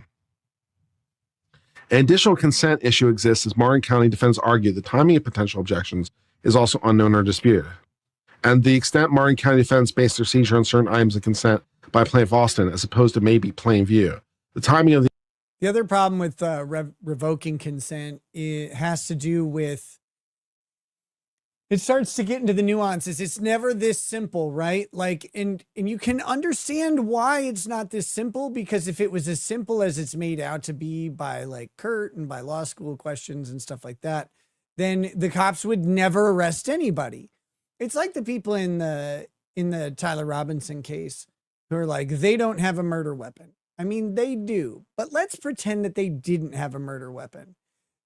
You don't have to have a murder weapon to convict someone of murder, right? It might make things more difficult, but people get convicted when there isn't a known murder weapon. And you can think of the problem with, oh, well, we can't convict anybody without knowing what the murder weapon is explicitly or having it in evidence. The problem is if you manage to get rid of or destroy the murder weapon, then you're not guilty, right? Well, if there's no video, I didn't do it. These things are impractical. These little gotchas are impractical. The problem that you may have, and I don't know this, but if, for example, Austin and where all of his Snap-on tools was a workspace rather than your residence, if he had the Snap-on tools there because he conducted business, and I don't know, or if he was selling them or whatever he's doing with those Snap-on tools, if that was in a workspace or his space specifically and not your space, you can't revoke the consent that he gives. And you don't have to argue with me in chat. It doesn't matter. Like your argument here, my argument here, these are irrelevant, right? These are for your lawyer.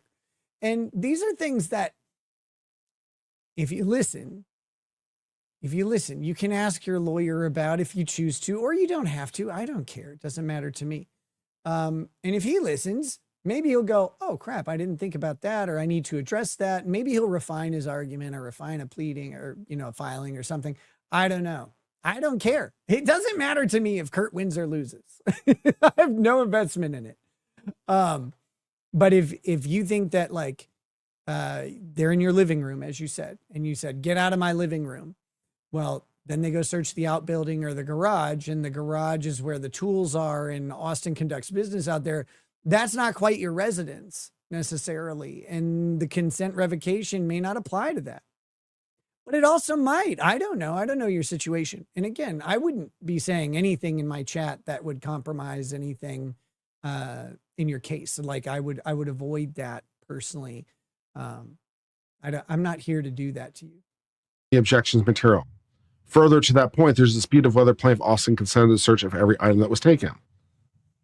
Sazmet says, wait, so someone who doesn't own my house can give consent? If you have an adult child, or actually really anyone over 16 in your house, they can consent. I think it's over 16. Might be over 18. I think over 16 for service. They can accept service, but consenting to a search, certainly if you have like an adult resident in your house, or if you have someone who lives with you, like a roommate, can they consent to the search of your house? Yes. Of any place that they have authority to be. If there's some clearly established privacy, like they have a private room, you have a private room in a common area, they can't consent to the search of your private room. But yeah, if they're a resident there, they can consent to the search of your house.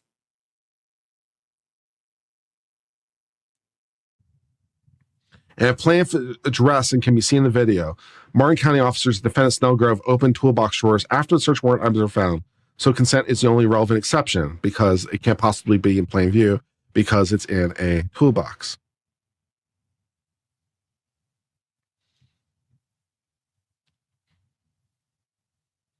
The court therefore cannot grant summary judgment in favor of either party.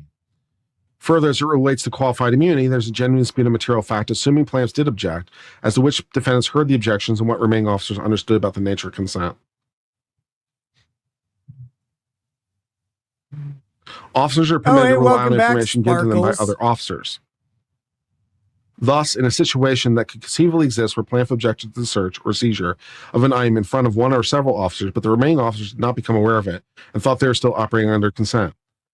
In that case, the officers that heard the objection would not be entitled to qualified immunity. But because a fact issue exists as to who heard any objection, what officers reasonably relied on, the court must deny summary judgment. Fair enough. But even if we lose everything that happened at the house somehow, even if we lose that issue, we still have a lot of ground because we still have to deal with the storage, seizure, transportation of the items, right? So we have lots of ground. I mean, maybe to fight at the house. Maybe those issues are more for if he was being criminally charged, but he's not. The return of stolen property, absent a criminal case, happens. It does happen. And one of the big problems that I think Kurt misses in this ruling is going to come up later in the case, or going to come up later in the document. I don't know if he's going to get there, but one of the things that the judge specifically says is the words legally owned or legally in possession of. If you are illegally in possession of something or unlawfully claiming ownership, the court is under no obligation to facilitate your unlawful activity. And if you think the court is going to be like, well, they violated the Fourth Amendment, we're going to give stolen property back or award money for stolen property, they're not. That's a problem. The legal ownership of this property is in dispute.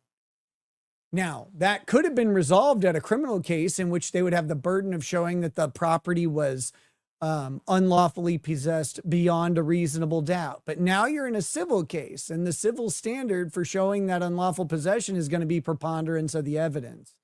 Right now, the preponderance of the evidence kind of looks like it was unlawfully stolen. Just because they couldn't secure a criminal conviction, they now have a much lower burden. They have a much lower burden to obtain to show that that Austin was unlawfully in possession of that property. Does it mean he's going to go to jail for it? No. Does it mean, though, if the court finds that he's unlawfully in possession of that property, that he's not entitled? He's not entitled to compensation for that property. He may be entitled to other compensation for some generalized grievance for a Fourth Amendment violation. You're going to have to show how the damage is manifested from that happening. What damage did you sustain? What did you lose? Now, if they see something that you lawfully owned and could prove it, then of course, there's damage for any of those things. But you're going to have a hard time saying that you were generally aggrieved or aggrieved in some way following a search pursuant to a warrant and consent. You're going to have a real hard time saying that I was damaged by this thing. How are you damaged? And how are you going to show that property that isn't yours being stored even improperly is damaging to you? These are big hurdles for the damages section of any civil tort. Damages sections matter. If you're not legally allowed to own the property, how the cops deal with it after they seize it from you, whether it's put it in an evidence locker or return it to the rightful owner, that's gone. If you don't have the right to have it, then you don't have the right to care about what happens when it's gone.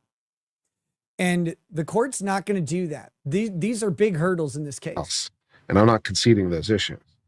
But if we lose those issues, we can still win on other aspects of this case. So it's not fatal to us. And I definitely think it's very good for us.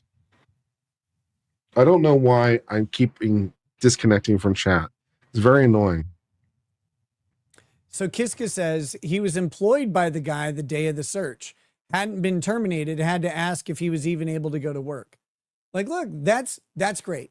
When I worked for Circuit City, if they had conducted a search in my house and found 15 big screen televisions in my garage that I wasn't legally allowed to own, and I was still employed by Circuit City and hadn't been terminated, that would still not be legal for me to own.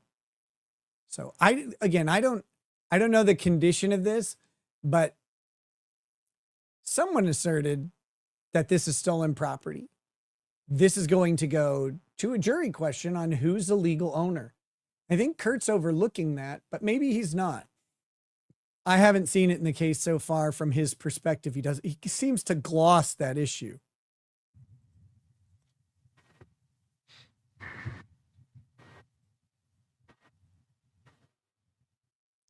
He was a mechanic for 12 years. Again, what does that matter? In the addition to consent objection, Martin County defense rely extensively on plain view.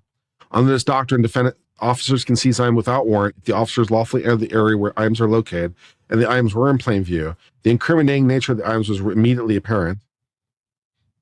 Okay, it's a YouTube server issue. Great. And the officer had lawful access to items.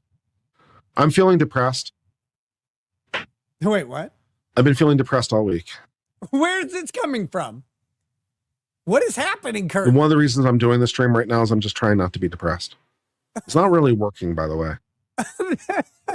Wait, you won. But I'm just depressed. There's no reason for me to be depressed, by the way, objectively. This case is going very well.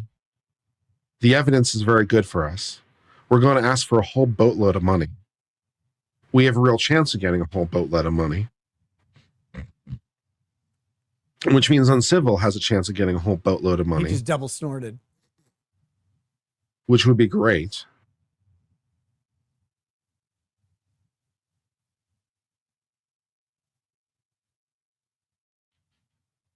And, you know, there's no reason for me to be depressed, but I've been depressed all week.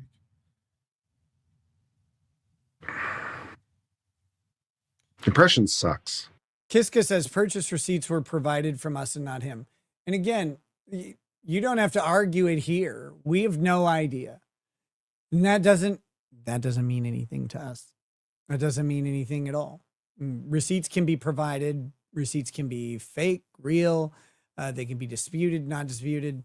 From what I understand, the judge has not made a finding that the items were lawfully owned by you guys. And if the judge hasn't made that finding at this point, it's a question for the jury. And you're going to have to somehow convince the jury that the guy is lying to the officers, I guess, about what you guys owned and what you weren't supposed, like what you were supposed to own, et cetera, et cetera, et cetera. And the jury's going to have to make that determination, right?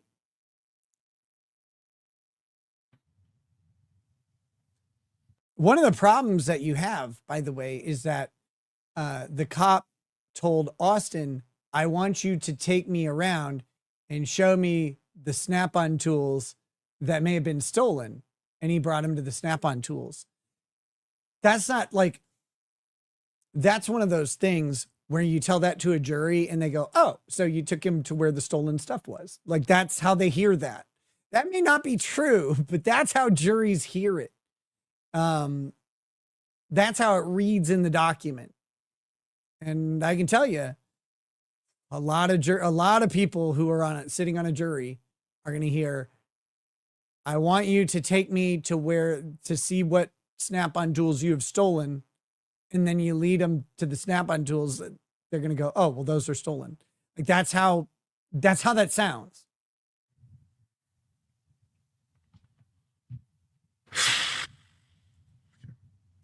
Oh man, this is sad. Probable cause is required to invoke plain view doctrine. The incriminating the nature of the item is immediately apparent if officers have probable cause to believe the item is either evidence of a crime or contraband. The Fifth Circuit has also recognized an adjacent exception that property with sufficient nexus to the crime being investigated may be seized at the time officers are properly executing a warrant authorizing a search for other items. Ooh, that's bad. All right, so here we go. Kurt says there's no plain view doctrine, blah, blah, blah, blah, blah, although they've asserted plain view doctrine. But here we go. If the officers have probable cause to believe that an item is either evidence of crime of a contraband, okay, that's if it's immediately apparent, right? They can't do further investigative search. However, the Fifth Circuit has also recognized an adjacent exception that property with a, quote, sufficient nexus to the crime being investigated may be seized at the time officers are properly executing a warrant authorizing a search for other items. There goes his search warrant with specificity thing that he was talking about. Because if it seems that there is a nexus, like if you're looking for Snap-on tools and you're doing the search, it's like there are more Snap-on tools here than should be here. And we have a report that there's a bunch of stolen other things. Like now you have a problem. Now that property is being seized under this the creamer exception. The creamer exception also. Exceptional creamer is something I'm known for. In arguing the applicability of the plain view doctrine, plaintiffs in Martin County each point to a different Fifth Circuit case they say resembles the situation here. Plaintiffs direct the court to Creamer, which is so on point, it's scary. Yeah, it's like we point you to Creamer, which is unbelievably on point. It's all the on point. Have I tried doing impressions? Wait, have I tried doing impressions? Mike says, seeing your law dude have an existential crisis in the middle of your case can't feel good. Oh my goodness. Not great. Joji says, Kurt has his case in the bag. Nick just be hating. That's true. That's true. I feel bad. I feel bad. Kurt's like, we won and this is going great. Why? I am depressed. Like, oh shit, stop. If you're winning, don't be depressed. Be happy. What is this here? Go away. Yeah, it's all the on point. So we point to Creamer. Well, Martin County points to this case called Alexander. The Fifth Circuit decided Alexander over 40 years after Creamer, like I think it was this year, coming out differently, but distinguishing the factually similar case. The court finds Creamer to be more analogous here. It'd be hard to be any more analogous. It's so close to our case, it's scarily close. Okay. In Creamer, the police obtained a search warrant for a used merchandise business. The warrant listed 2 television sets, exactly 2 items, right? Listed by size, color, and serial numbers, and no additional property. Within the first 15 minutes, much like our case, both television sets were seized, but police officers continued to search the premises, much like our case, questioning the individual present about other items the owner of the television set had reportedly stolen, much like our case. Okay. After nearly 3.5 hours, officers ended the search, although it took this 8 hours in ours, seizing a total 29 items from the present premises, in our case, hundreds. There, the Fifth Circuit held plain view doctrine did not justify the extended search and seizure of objects at random. The court recognized reason that just because used merchandise businesses inherently contain some stolen items, every item cannot be automatically endowed with incriminating character. Okay, that's way different, though. I mean, it was super like the present case, well, except till the end, because that was a used merchandise business, and so not all used merchandise is inherently stolen. However, when the accusation is a bunch of Snap-on tools and the search warrant consists of some Snap-on products, suddenly those Snap-on tools start to look like maybe they were, maybe they're part of the theft. Finally, the opinion concluded, we cannot accept under an objective test that any officer's reasonable understanding of law would be any item located anywhere on the premises is fair game, or the search could continue once items described in the warrant have been seized. Yeah. As the Fifth Circuit themselves has explained, Alexander is distinguishable from Creamer. Except, of course, if consent is given. Like if consent is given for the search that is expressly broader than the search warrant, and you say, purpose of our search is to look for this stuff. Well, you take me there and you take them there. That kind of looks like consent.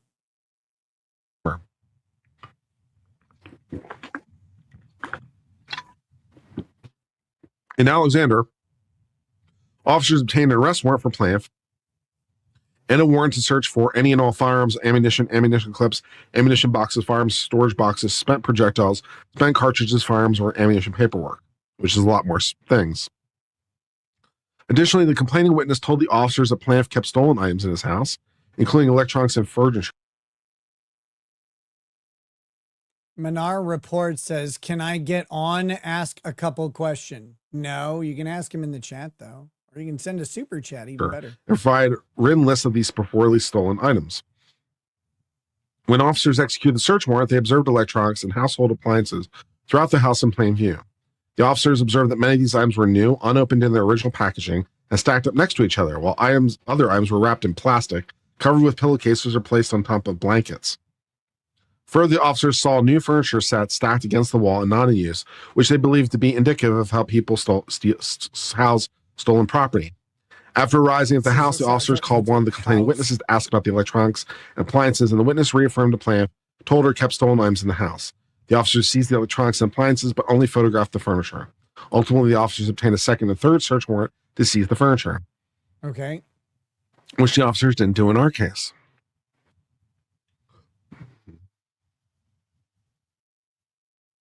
Yeah. In Alexander, the Fifth Circuit held that the incriminating character of the items was immediately apparent.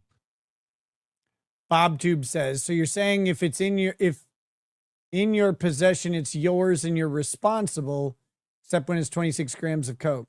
I didn't say that at all. First of all, I admitted to the possession of the drugs. What are you talking about, you dummy? Second of all, no, if it's in your possession, it's not automatically yours. You have to have a legal right of ownership. Possession is only part of ownership. If someone steals your car, they possess it. That doesn't mean it's theirs. It just means that they're in possession of it unlawfully. So officers were justified in seizing them under plain view. I love this. Eventually, not originally. I didn't admit or deny anything in regards to any of the drugs in my house until it was proper to do so. What are you talking about? I wasn't even asked to. The circuit reasoned that officers had received tips the plaintiff kept stolen items, specifically those that were found at his residence, and the items were packaged and stored in such a way that indicated... Now, let me address this real quick. I didn't. Bob Tubed. That's you being fucking retarded. I said what the state would have to prove was that it was mine. That's true. That's just how cases on possession work. I said there are complicating factors. There are other people who had access to my house. That's true. I didn't blame anybody. I didn't make any statements, public or in private, about the ownership of any drugs until I made the admission for the plea agreement when that was proper. But I didn't blame anybody for anything. I stated a fact that there were complications in my case. The state would have to prove that it was mine. That's a true thing. The safe was portable. They would have to prove that I knew what the safe was and what was in it. They would have to do that. That's just how possession cases worked. I never blamed anybody. I didn't blame the cops. I didn't blame Aaron. I didn't blame anyone. I said, these are the things the state has to prove in my case. And I was still correct. Them that they were stolen. Based on these facts, the court found a reasonable officer could have believed there was a practical, non-technical possibility the items were stolen property.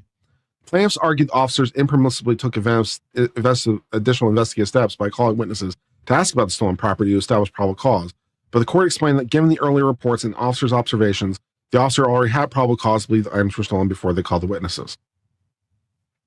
The Fifth Circuit distinguished Creamer and Alexander in two ways. First, the circuit emphasized...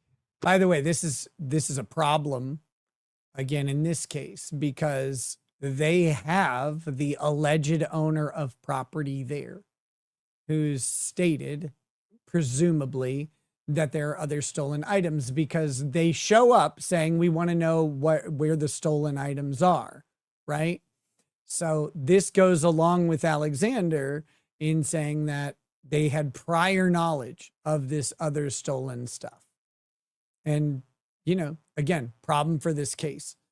They didn't, because if you try and compare it to Alexander and say, well, them talking to him and him identifying the items is like Alexander where they called the other witnesses. It's similarly like Alexander where they had a pre-existing understanding of some stuff being stolen. The warrant in Creamer listed 2 items and only 2 items, much like our case. And when police seized them, the search warrant should have ended, much like our case. In contrast, in Alexander, the warrant authorized a much broader search for any and all firearms ammunition. So even after officers found 2 pellet rifles, they still had reason to believe they might find other things. because there were more things on the list. Second, in Creamer, the officer's only justification for believing that these items were stolen was the owner of the television sets had also reported them stolen and were found in the same store. But in Alexander, the officers received tips that the plaintiff possessed stolen electronics and appliances. And when they entered the residence, they saw the items that corroborated those tips being stored in a way that supported the officers' reasonable beliefs. The Fifth Circuit concluded that this additional context the officers had in Alexander was a stronger indication the items were stolen. The court finds the facts here to be much closer to Creamer. It's pretty fucking on point, man. As in Creamer, the search warrant here listed 2 items, and only 2 items, much like Creamer. The Snap-on plasma cutter Model 30i and a Snap-on air compressor. In both situations. So, Dog Backwards says, just remember, kids, always confess immediately. Do you know, like, my law school colleagues, and this is, or not law school colleagues, sorry, my law tube colleagues, the number of them that were like, you need to do these steps that all look like admissions of guilt. They're like, you need to do these right away. All of them were completely incorrect, by the way. But they called and said this, and they're like, I'll represent, I got offers to be represented from people who wanted me to immediately go to a rehab facility and check myself in for inpatient rehab, even though that was ridiculous. It would also show problems with, would cause massive problems with the family case, and also look like a big giant admission to the possession of the drugs. Like, I was baffled. I was baffled by the strategy that these people wanted to employ. They wanted me to immediately just confess to full guilt. And I'm not kidding. I had multiple phone calls where people are like, you need to get this handled this week. The week I was arrested, you need to get this handled this week and admit to everything. I would have been in prison if I had done that. What a crazy, crazy approach they had. The officers vaguely stated they had a warrant for the entire house, not specifically the 2 items listed, and implied they were there to do a broader search. In both Creamer and here, the 2 search warrant items were found within 15 minutes. They sure were. But in each situation, the search continued for hours afterwards. Additionally, as the court explained in Creamer, it is unavoidable occupational hazard for used merchandise business to have some stolen items, but this does not mean every item is endowed with incriminating character. Similarly here, Plaintiff Austin was a Snap-on employee and mechanic for 12 years. He sure was, right? Why would he have tools at his house? I don't know. He's a Snap-on distributor. He's a diesel mechanic. Okay. So he has tools. By the way, that like all these arguments that he's a distributor and a diesel mechanic kind of argue against that whole like revocation of consent. It's his trade. So he has tools. Nothing suspicious about that, man. Thank you for the nice thoughts, Anti-Ax. I appreciate that.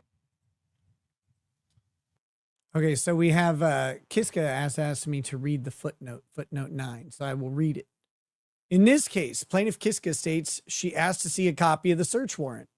Plaintiff Kiska, I demanded to see the warrant, and she said that she didn't have to show it to me. It was for the whole house.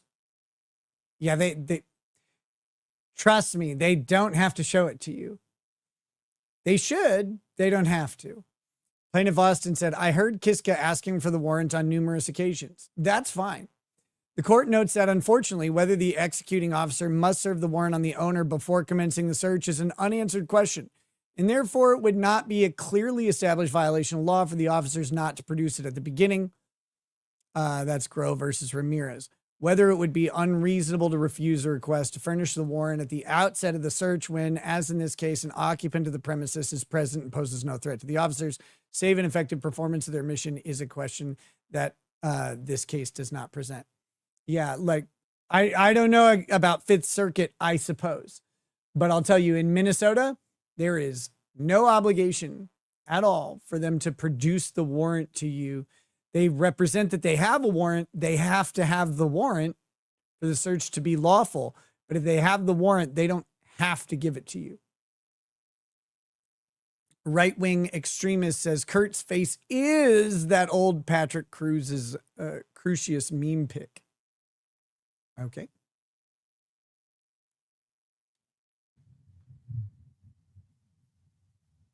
And unlike in Alexander, the items were not stored in packages in such a way that they were stolen. Yeah, they were not in their original packaging. They were, sockets and wrenches in, toolboxes. And okay. That doesn't mean they're not stolen. Tool drawers, as you might do. Right? They weren't, just, a whole bunch of things. Dee Dee says you don't have to open up if they don't have one, though. If they didn't have one. Okay. If they have a warrant and you don't open the door, whether they present the warrant to you or not, they will just bust your door down and they'll be justified in doing so. I don't think it should be that way. It just is that way. Still in their original plastic, they were, tools that had been used in trade by a diesel mechanic.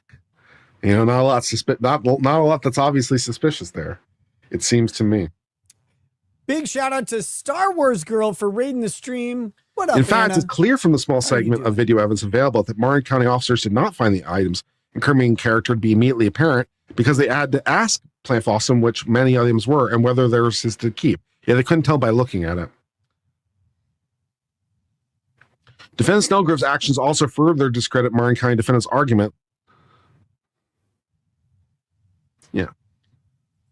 Kansaki said, so it sounds like you got a good outcome for this defense motion dismiss, but not a perfect outcome of the judge default ruling your client's favor. Jury trial? Yeah, jury trial. On the 24th of next month. Jury trial on the 24th of next month. Yes. Yeah. And then we get to tell a jury all about it and ask for a big pile of money. Please give us a big pile of money.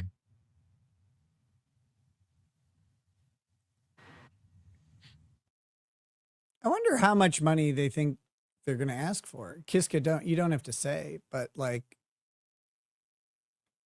282,000 or whatever, like $282,455. I think that was the amount. Like that is a big pile of money. You're going to ask for a bunch more? For what? What other damages? Yeah.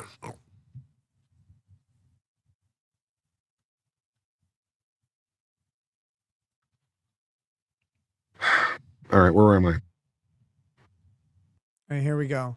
A fact issue exists over whether plaintiff Austin asked or consented to defendant Snellgrove coming to search or whether he simply wanted to talk to him on the phone. Question, did you ask Mr. Snellgrove to come over? Plaintiff Austin says no. Did you ask the officers to have him come over? Austin says no. But then Snellgrove's presence at the scene was not random or independently contrived. Austin specifically requested that Deputy Dahl call Snellgrove. Would you, so citing the body cam, would you start calling Snellgrove for me? That's from Plaintiff Austin. And how did Mr. Snellgrove come to be at the scene? Defendant Ingram says Plaintiff Austin asked for us to call him to get him there. So again, so this is a disputed fact, sort of, except citing the Axon body. This is Axon body cam 0803 at 26 minutes and 50 seconds. Like his testimony is going to get overridden by the body cam. Would you call him to come here? And then the supporting testimony of he asked us to. Yeah, unlike Alexander, where the Fifth Circuit found the officers already had probable cause to believe the items were stolen, Marin County officers seemingly brought defendant Snellgrove to search to establish probable cause as each item. They sure did. They turned him into a walking probable cause generator, which is not a thing. While the court could see plausible arguments to items with specific... See, here's the problem. If he asked Snellgrove to be there, to come look through the property, if he asked for that, and I don't know if he did, but if he asked for that, Snellgrove isn't bound by the Fourth Amendment. Although Kurt says that they get to sue Snellgrove as a quasi-government actor. We'll see. They get to carry the case, the Fourth Amendment case against him. That doesn't mean that they win on that issue. It still goes to a jury. But if he goes through at the defendant's request and starts saying blah, blah, blah, blah, blah, blah, blah, and then the cops verify it, and they're not directing him to do that, you have a problem. Now, I'm not saying that happened. I'm not saying that happened here. That's a lot of deep facts, but that's what the jury's for. Serial numbers listed in the affidavit, but not on the search warrant, could have been seized if they are found in plain view. There's still an issue of fact at this stage whether those items were found, where they were moved to find the serial numbers, and how consent played a role. The court further questions whether probable cause existed to seize at least some of the items. Yep. Even assuming the officer were lawfully permitted to search and find the items in plain view. Although defendant Snellgrove identified items he claimed to be his, he has nothing to substantiate the claims of ownership, seemed unsure about several items, and plaintiff Austin actively disputes some of his claims. Okay. And rather than ensuring there was a practical, non-technical probability these items were stolen, defendant Ingram implies they should simply take all the Snap-on items and sort it out later. Okay, so here we go. Footnote 11, which Kiska mentioned as well. So I'm going to go ahead and I like having her in chat here. So we're definitely going to do the thing she asked. She said footnote 11 was important. In response to defendant Ingram's statement, excuse me, defendant Dahl comments, but he just said that he agreed that none of this should be here. It should be in the warehouse. Axon body camera 1045 at 1610. The court finds this to be a confusing statement, given that just a few minutes ago, plaintiff Austin was disputing the ownership of several items. So that is a confusing statement. But it's interesting that Ingram says they should just take all of it and sort it out later. And Dahl just said, that he agreed that none of this should be here. It should be in the warehouse. That's an admission, of course, that none of it should be here. It should be in the warehouse, which would be an admission of stealing, right? Like that, I mean, or admission of unlawful possession. None of this should be here. But that's what Dahl says. That's not necessarily what Austin said. Don't know if that's captured somewhere on body cam or whatever. But yeah, the court finds this to be a confusing statement. Why would they say that? Maybe the cops lied. Cops do lie, or they misunderstand something. That's kind of what they did, yeah. In addition to the immediately apparent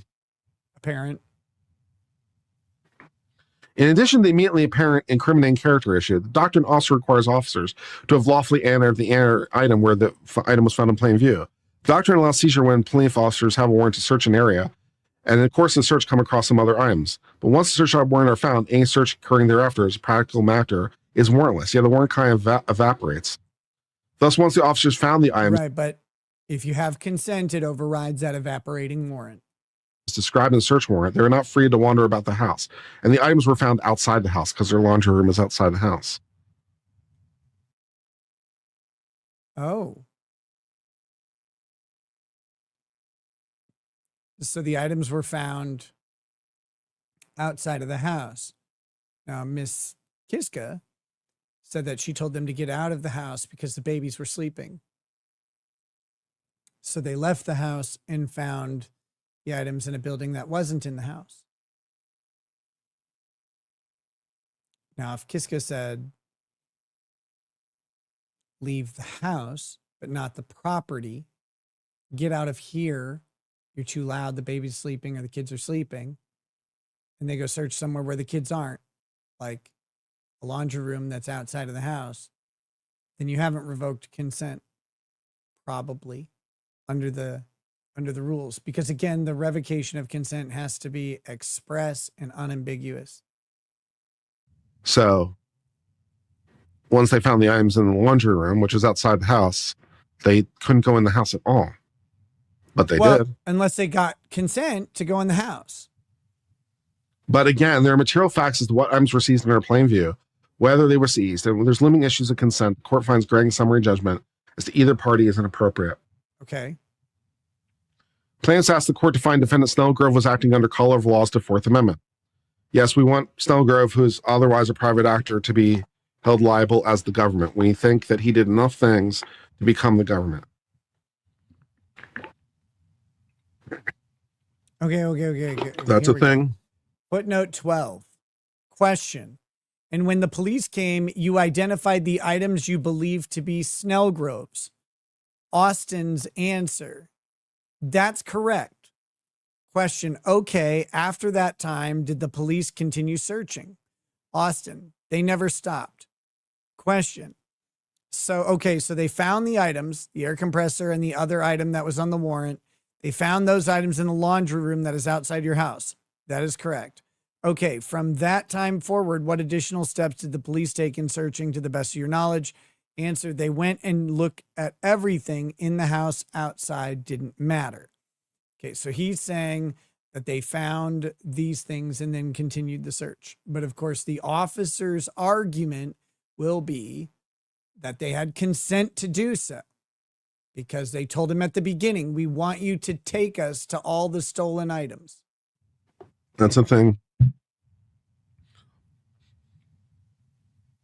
Plaintiff asked the court to find defendant Snellgrove was acting under color of law. As the court has explained, defendant named in 1983 action must be a state actor, which is to say the government, who has deprived plaintiff of a right under the Constitution. A private citizen or entity may be held liable as a state actor when the plaintiff alleges the citizen conspired with or acted in concert with the state. For a private actor or entity to be liable under 1983, the challenged conduct must be fairly attributable to the state. This means the plaintiff must show that deprivation was caused by the exercise of some right or privilege created by the state or by rule of conduct imposed by the state or by a person for whom the state is responsible, and the party charged with deprivation may be fairly said to be a state actor. One way a private citizen may become a state actor is if they're involved in a conspiracy or participates in joint actions with state actors.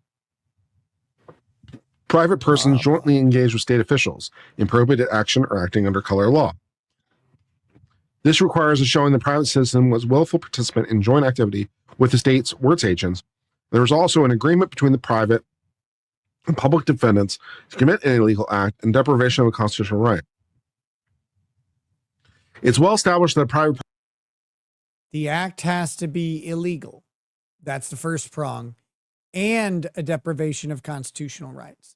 So the act has to be illegal. The question, of course, would be if they illegally removed property from the plaintiff. Party does not act under color of law when he merely elicits, but does not join in an exercise of official state authority. And the Fifth Circuit has explained that the private citizen simply reporting criminal activity or signing a criminal complaint is not sufficient. Instead of the contact of effecting an arrest, the circuit said the plaintiff must show the police in effectuating the arrest act in accordance with a preconceived plan to arrest a person merely because he was designated for arrest by the private party without independent investigation. For example, in Smith versus Brookshire, plaintiffs there showed that there was a prearranged agreement with the defendant grocery store could call the police and have individuals arrested for shoplifting without independently establishing there's probable cause to do so, without a valid complaint having been filed, without knowing the facts to believe a crime had been committed. In contrast, in Moody, the Fifth Circuit found that complaining witness was not a state actor, whether it's evidence of an independent investigation, including filing investigative reports, independently reviewing evidence, receiving a warrant from a judicial officer, and a substantial. Sazmets, I've seen you going on about curtilage for a long time. Can you describe curtilage versus trash with no expectation of privacy? Yes. The curtilage is the area immediately surrounding your property. If you have a trash can, right, like out in front of your garage or a side door or something that's like up against your property, that trash can is in the curtilage. It's in the immediate area around your home. When you move that trash can, for example, to the curb, right, to the perimeter of your property, and like on a trash day, then that trash can is basically considered, well, the contents of it are basically considered abandoned or property to be disposed of. And they're no longer yours because you are effectively holding them out at that point for a public or private agency that disposes of trash to come grab those, take them away from you. They're gone from you at that point. But there has to be that distinction of moving them from close to your house to the edge of the property or to the pickup point. Like it has to be clear that that is no longer your thing because you're giving it to someone else. That's the difference. I hope that helps. Cops can search your garbage can without a warrant if it is at the place where it will be picked up by the garbage on the perimeter of your property by the garbage company. Because it's like on trash day, like you have to, again, it has to be pretty clear, but they cannot search a garbage can that's in the curtilage of your property without a warrant. Amount of time pausing between the complaint and the arrest. As discussed below, the court here finds sufficient evidence to send the question of whether a conspiracy existed between Ingram, Dahl, and Snellgrove, which is really what we wanted, right? Real quick, Sazmet says, okay, thank you. Abandoned, so I understood loosely. Yeah, abandoned property, it's not quite abandoned, right? But you're holding it out for someone else to take away. You're giving up your interest in it. They just haven't done it yet. So that's kind of the thing. But again, it also has to be on the edge of the property. It can't be like some people have the garbage company come up to their house and pick up the garbage from the curtilage. Well, like if it never leaves the curtilage, then the cops can't say for sure that it was no longer yours, because any moment up until then, you haven't done a sufficient act to give away that property, if that makes sense. Hold on. I missed what he said there at the end. I want to go back just a little bit.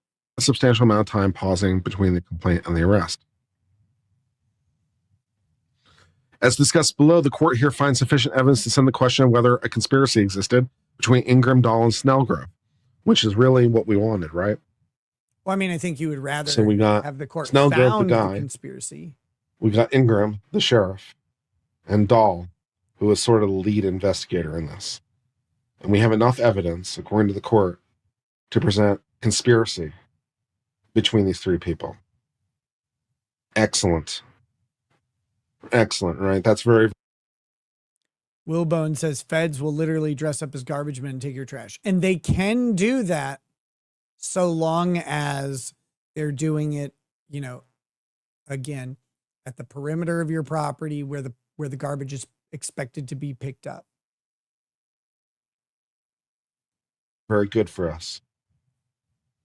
And we believe we have the evidence to back it up. Good. So it's good for us. So yeah.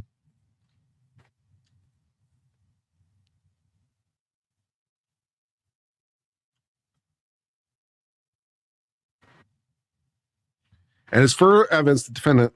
Oh shit! I'm late for something. Wow! The Arcane Archer has officially been shut up. updated for... I'm a nerd, so I listen to Dungeons and Dragons stuff. That was abrupt. That was abrupt. Kurt's like, shit, I'm late. I gotta go.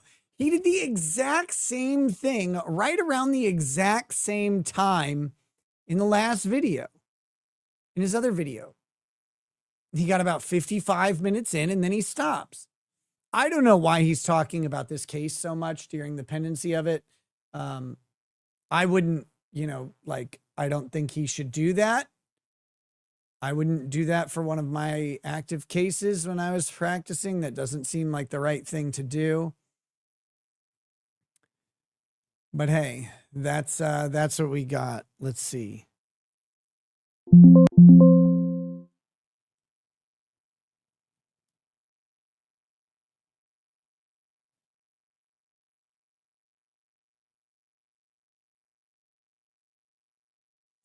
So let me let's pull this up here. We don't quite get down this far, but their big claim, one of their big claims is conversion, right? And conversion is kind of like theft. It's the unlawful transfer of ownership. So under Texas law, conversion is the unauthorized and unlawful assumption and exercise of dominion and control over personal property of another to the exclusion of or inconsistent with the owner's rights. To prove their claim for conversion, plaintiffs must show they owned, had legal possession of, or were entitled to possession of the items. So this is, of course, the hurdle. If those items were stolen, if there is a dispute over who owns the items, and there seems to be, that goes to the jury. The jury then decides by preponderance of the evidence standard, 51%, more likely than not, whoever owns those items, or well, each item, that's the person entitled to it. If you do not have legal possession, all of the other stuff doesn't matter. This is kind of critical. So plaintiffs must show they owned, had legal possession of, or were entitled to possession of the items. Snellgrove unlawfully and without authorization assumed and exercised control over the property to the exclusion of or inconsistent with the plaintiff's rights as owners. So again, if Snellgrove is exercising his legal right as owner, even if the plaintiffs were in lawful possession, if they're in law, like let's say he says, I'll lend you this for a while. So they're in lawful possession, but they don't have ownership rights. Conversion fails. You can take your property back. You might be in breach of contract or something else. That's a different thing. That's not conversion. If you are the owner and you lend something to someone, even if you say, I'll lend this to you for a year if you give me $1,000 or something, and then you want to take it back and you take it back, that's not adverse to the other party's ownership rights because they don't have ownership rights. They have possessory rights. They're borrowing something from you under, well, leasing it or whatever under contract. They can recall it. Again, you may have a breach of contract claim. That's different than a conversion claim. All right. So if this stuff is Snellgrove's, even if they were lawfully in possession of it. Wait a minute. Kiska says, I wish Nick wouldn't have skipped over this really good part. Kiska, I didn't skip over anything. Kurt ended his video.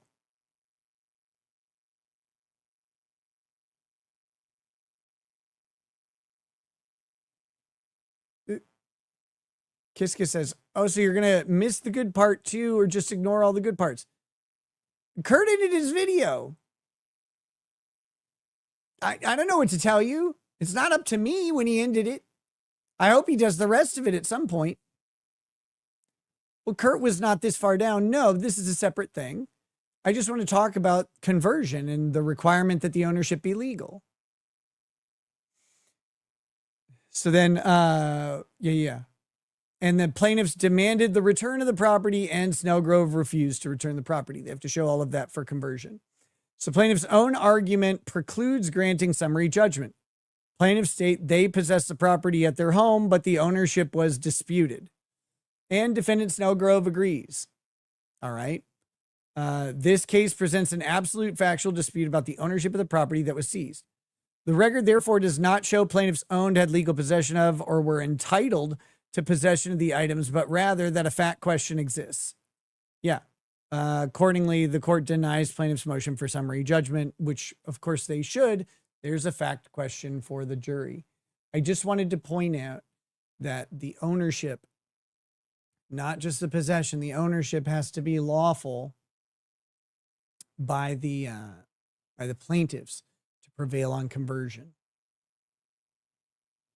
If they fail to show that, if they lose that issue before the jury, they're going to lose a lot of issues.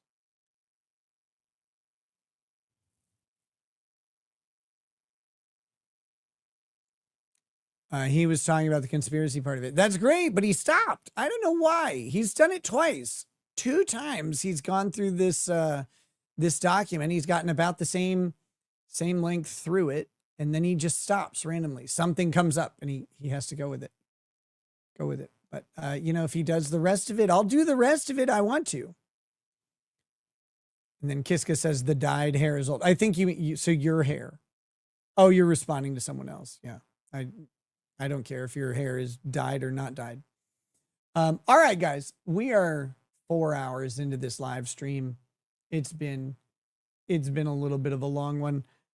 That's what she said. And I'm about ready to turn it in for the night and go to bed. Thanks for hanging out with me as always. And we have some more stuff coming up for you this week. All right. Kiska, by the way, thank you for hanging out with us and providing your insight into the case. It is really appreciated. You know, I don't ever want to encourage people to say anything that would compromise their claims. It doesn't seem like you did, but I didn't see all your comments. Thank you for joining us and humoring us. And, you know, I hope that justice prevails, whatever that may be. I think you guys have a tough case. And I think you have a tough lawyer to deal with it. So take that for what you mean it for, however you want. And, you know, whatever the outcome is, I wish you all the best in life and stuff. And again, thanks for being here and hanging out with us.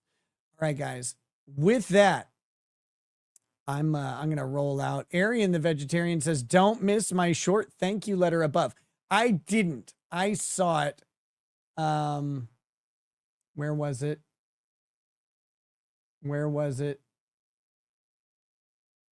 Arian says, Ricada Law, it's crazy how easy it is to forget just how spoiled we are to get so much education from you without having to spend a penny unless you pay for no ads.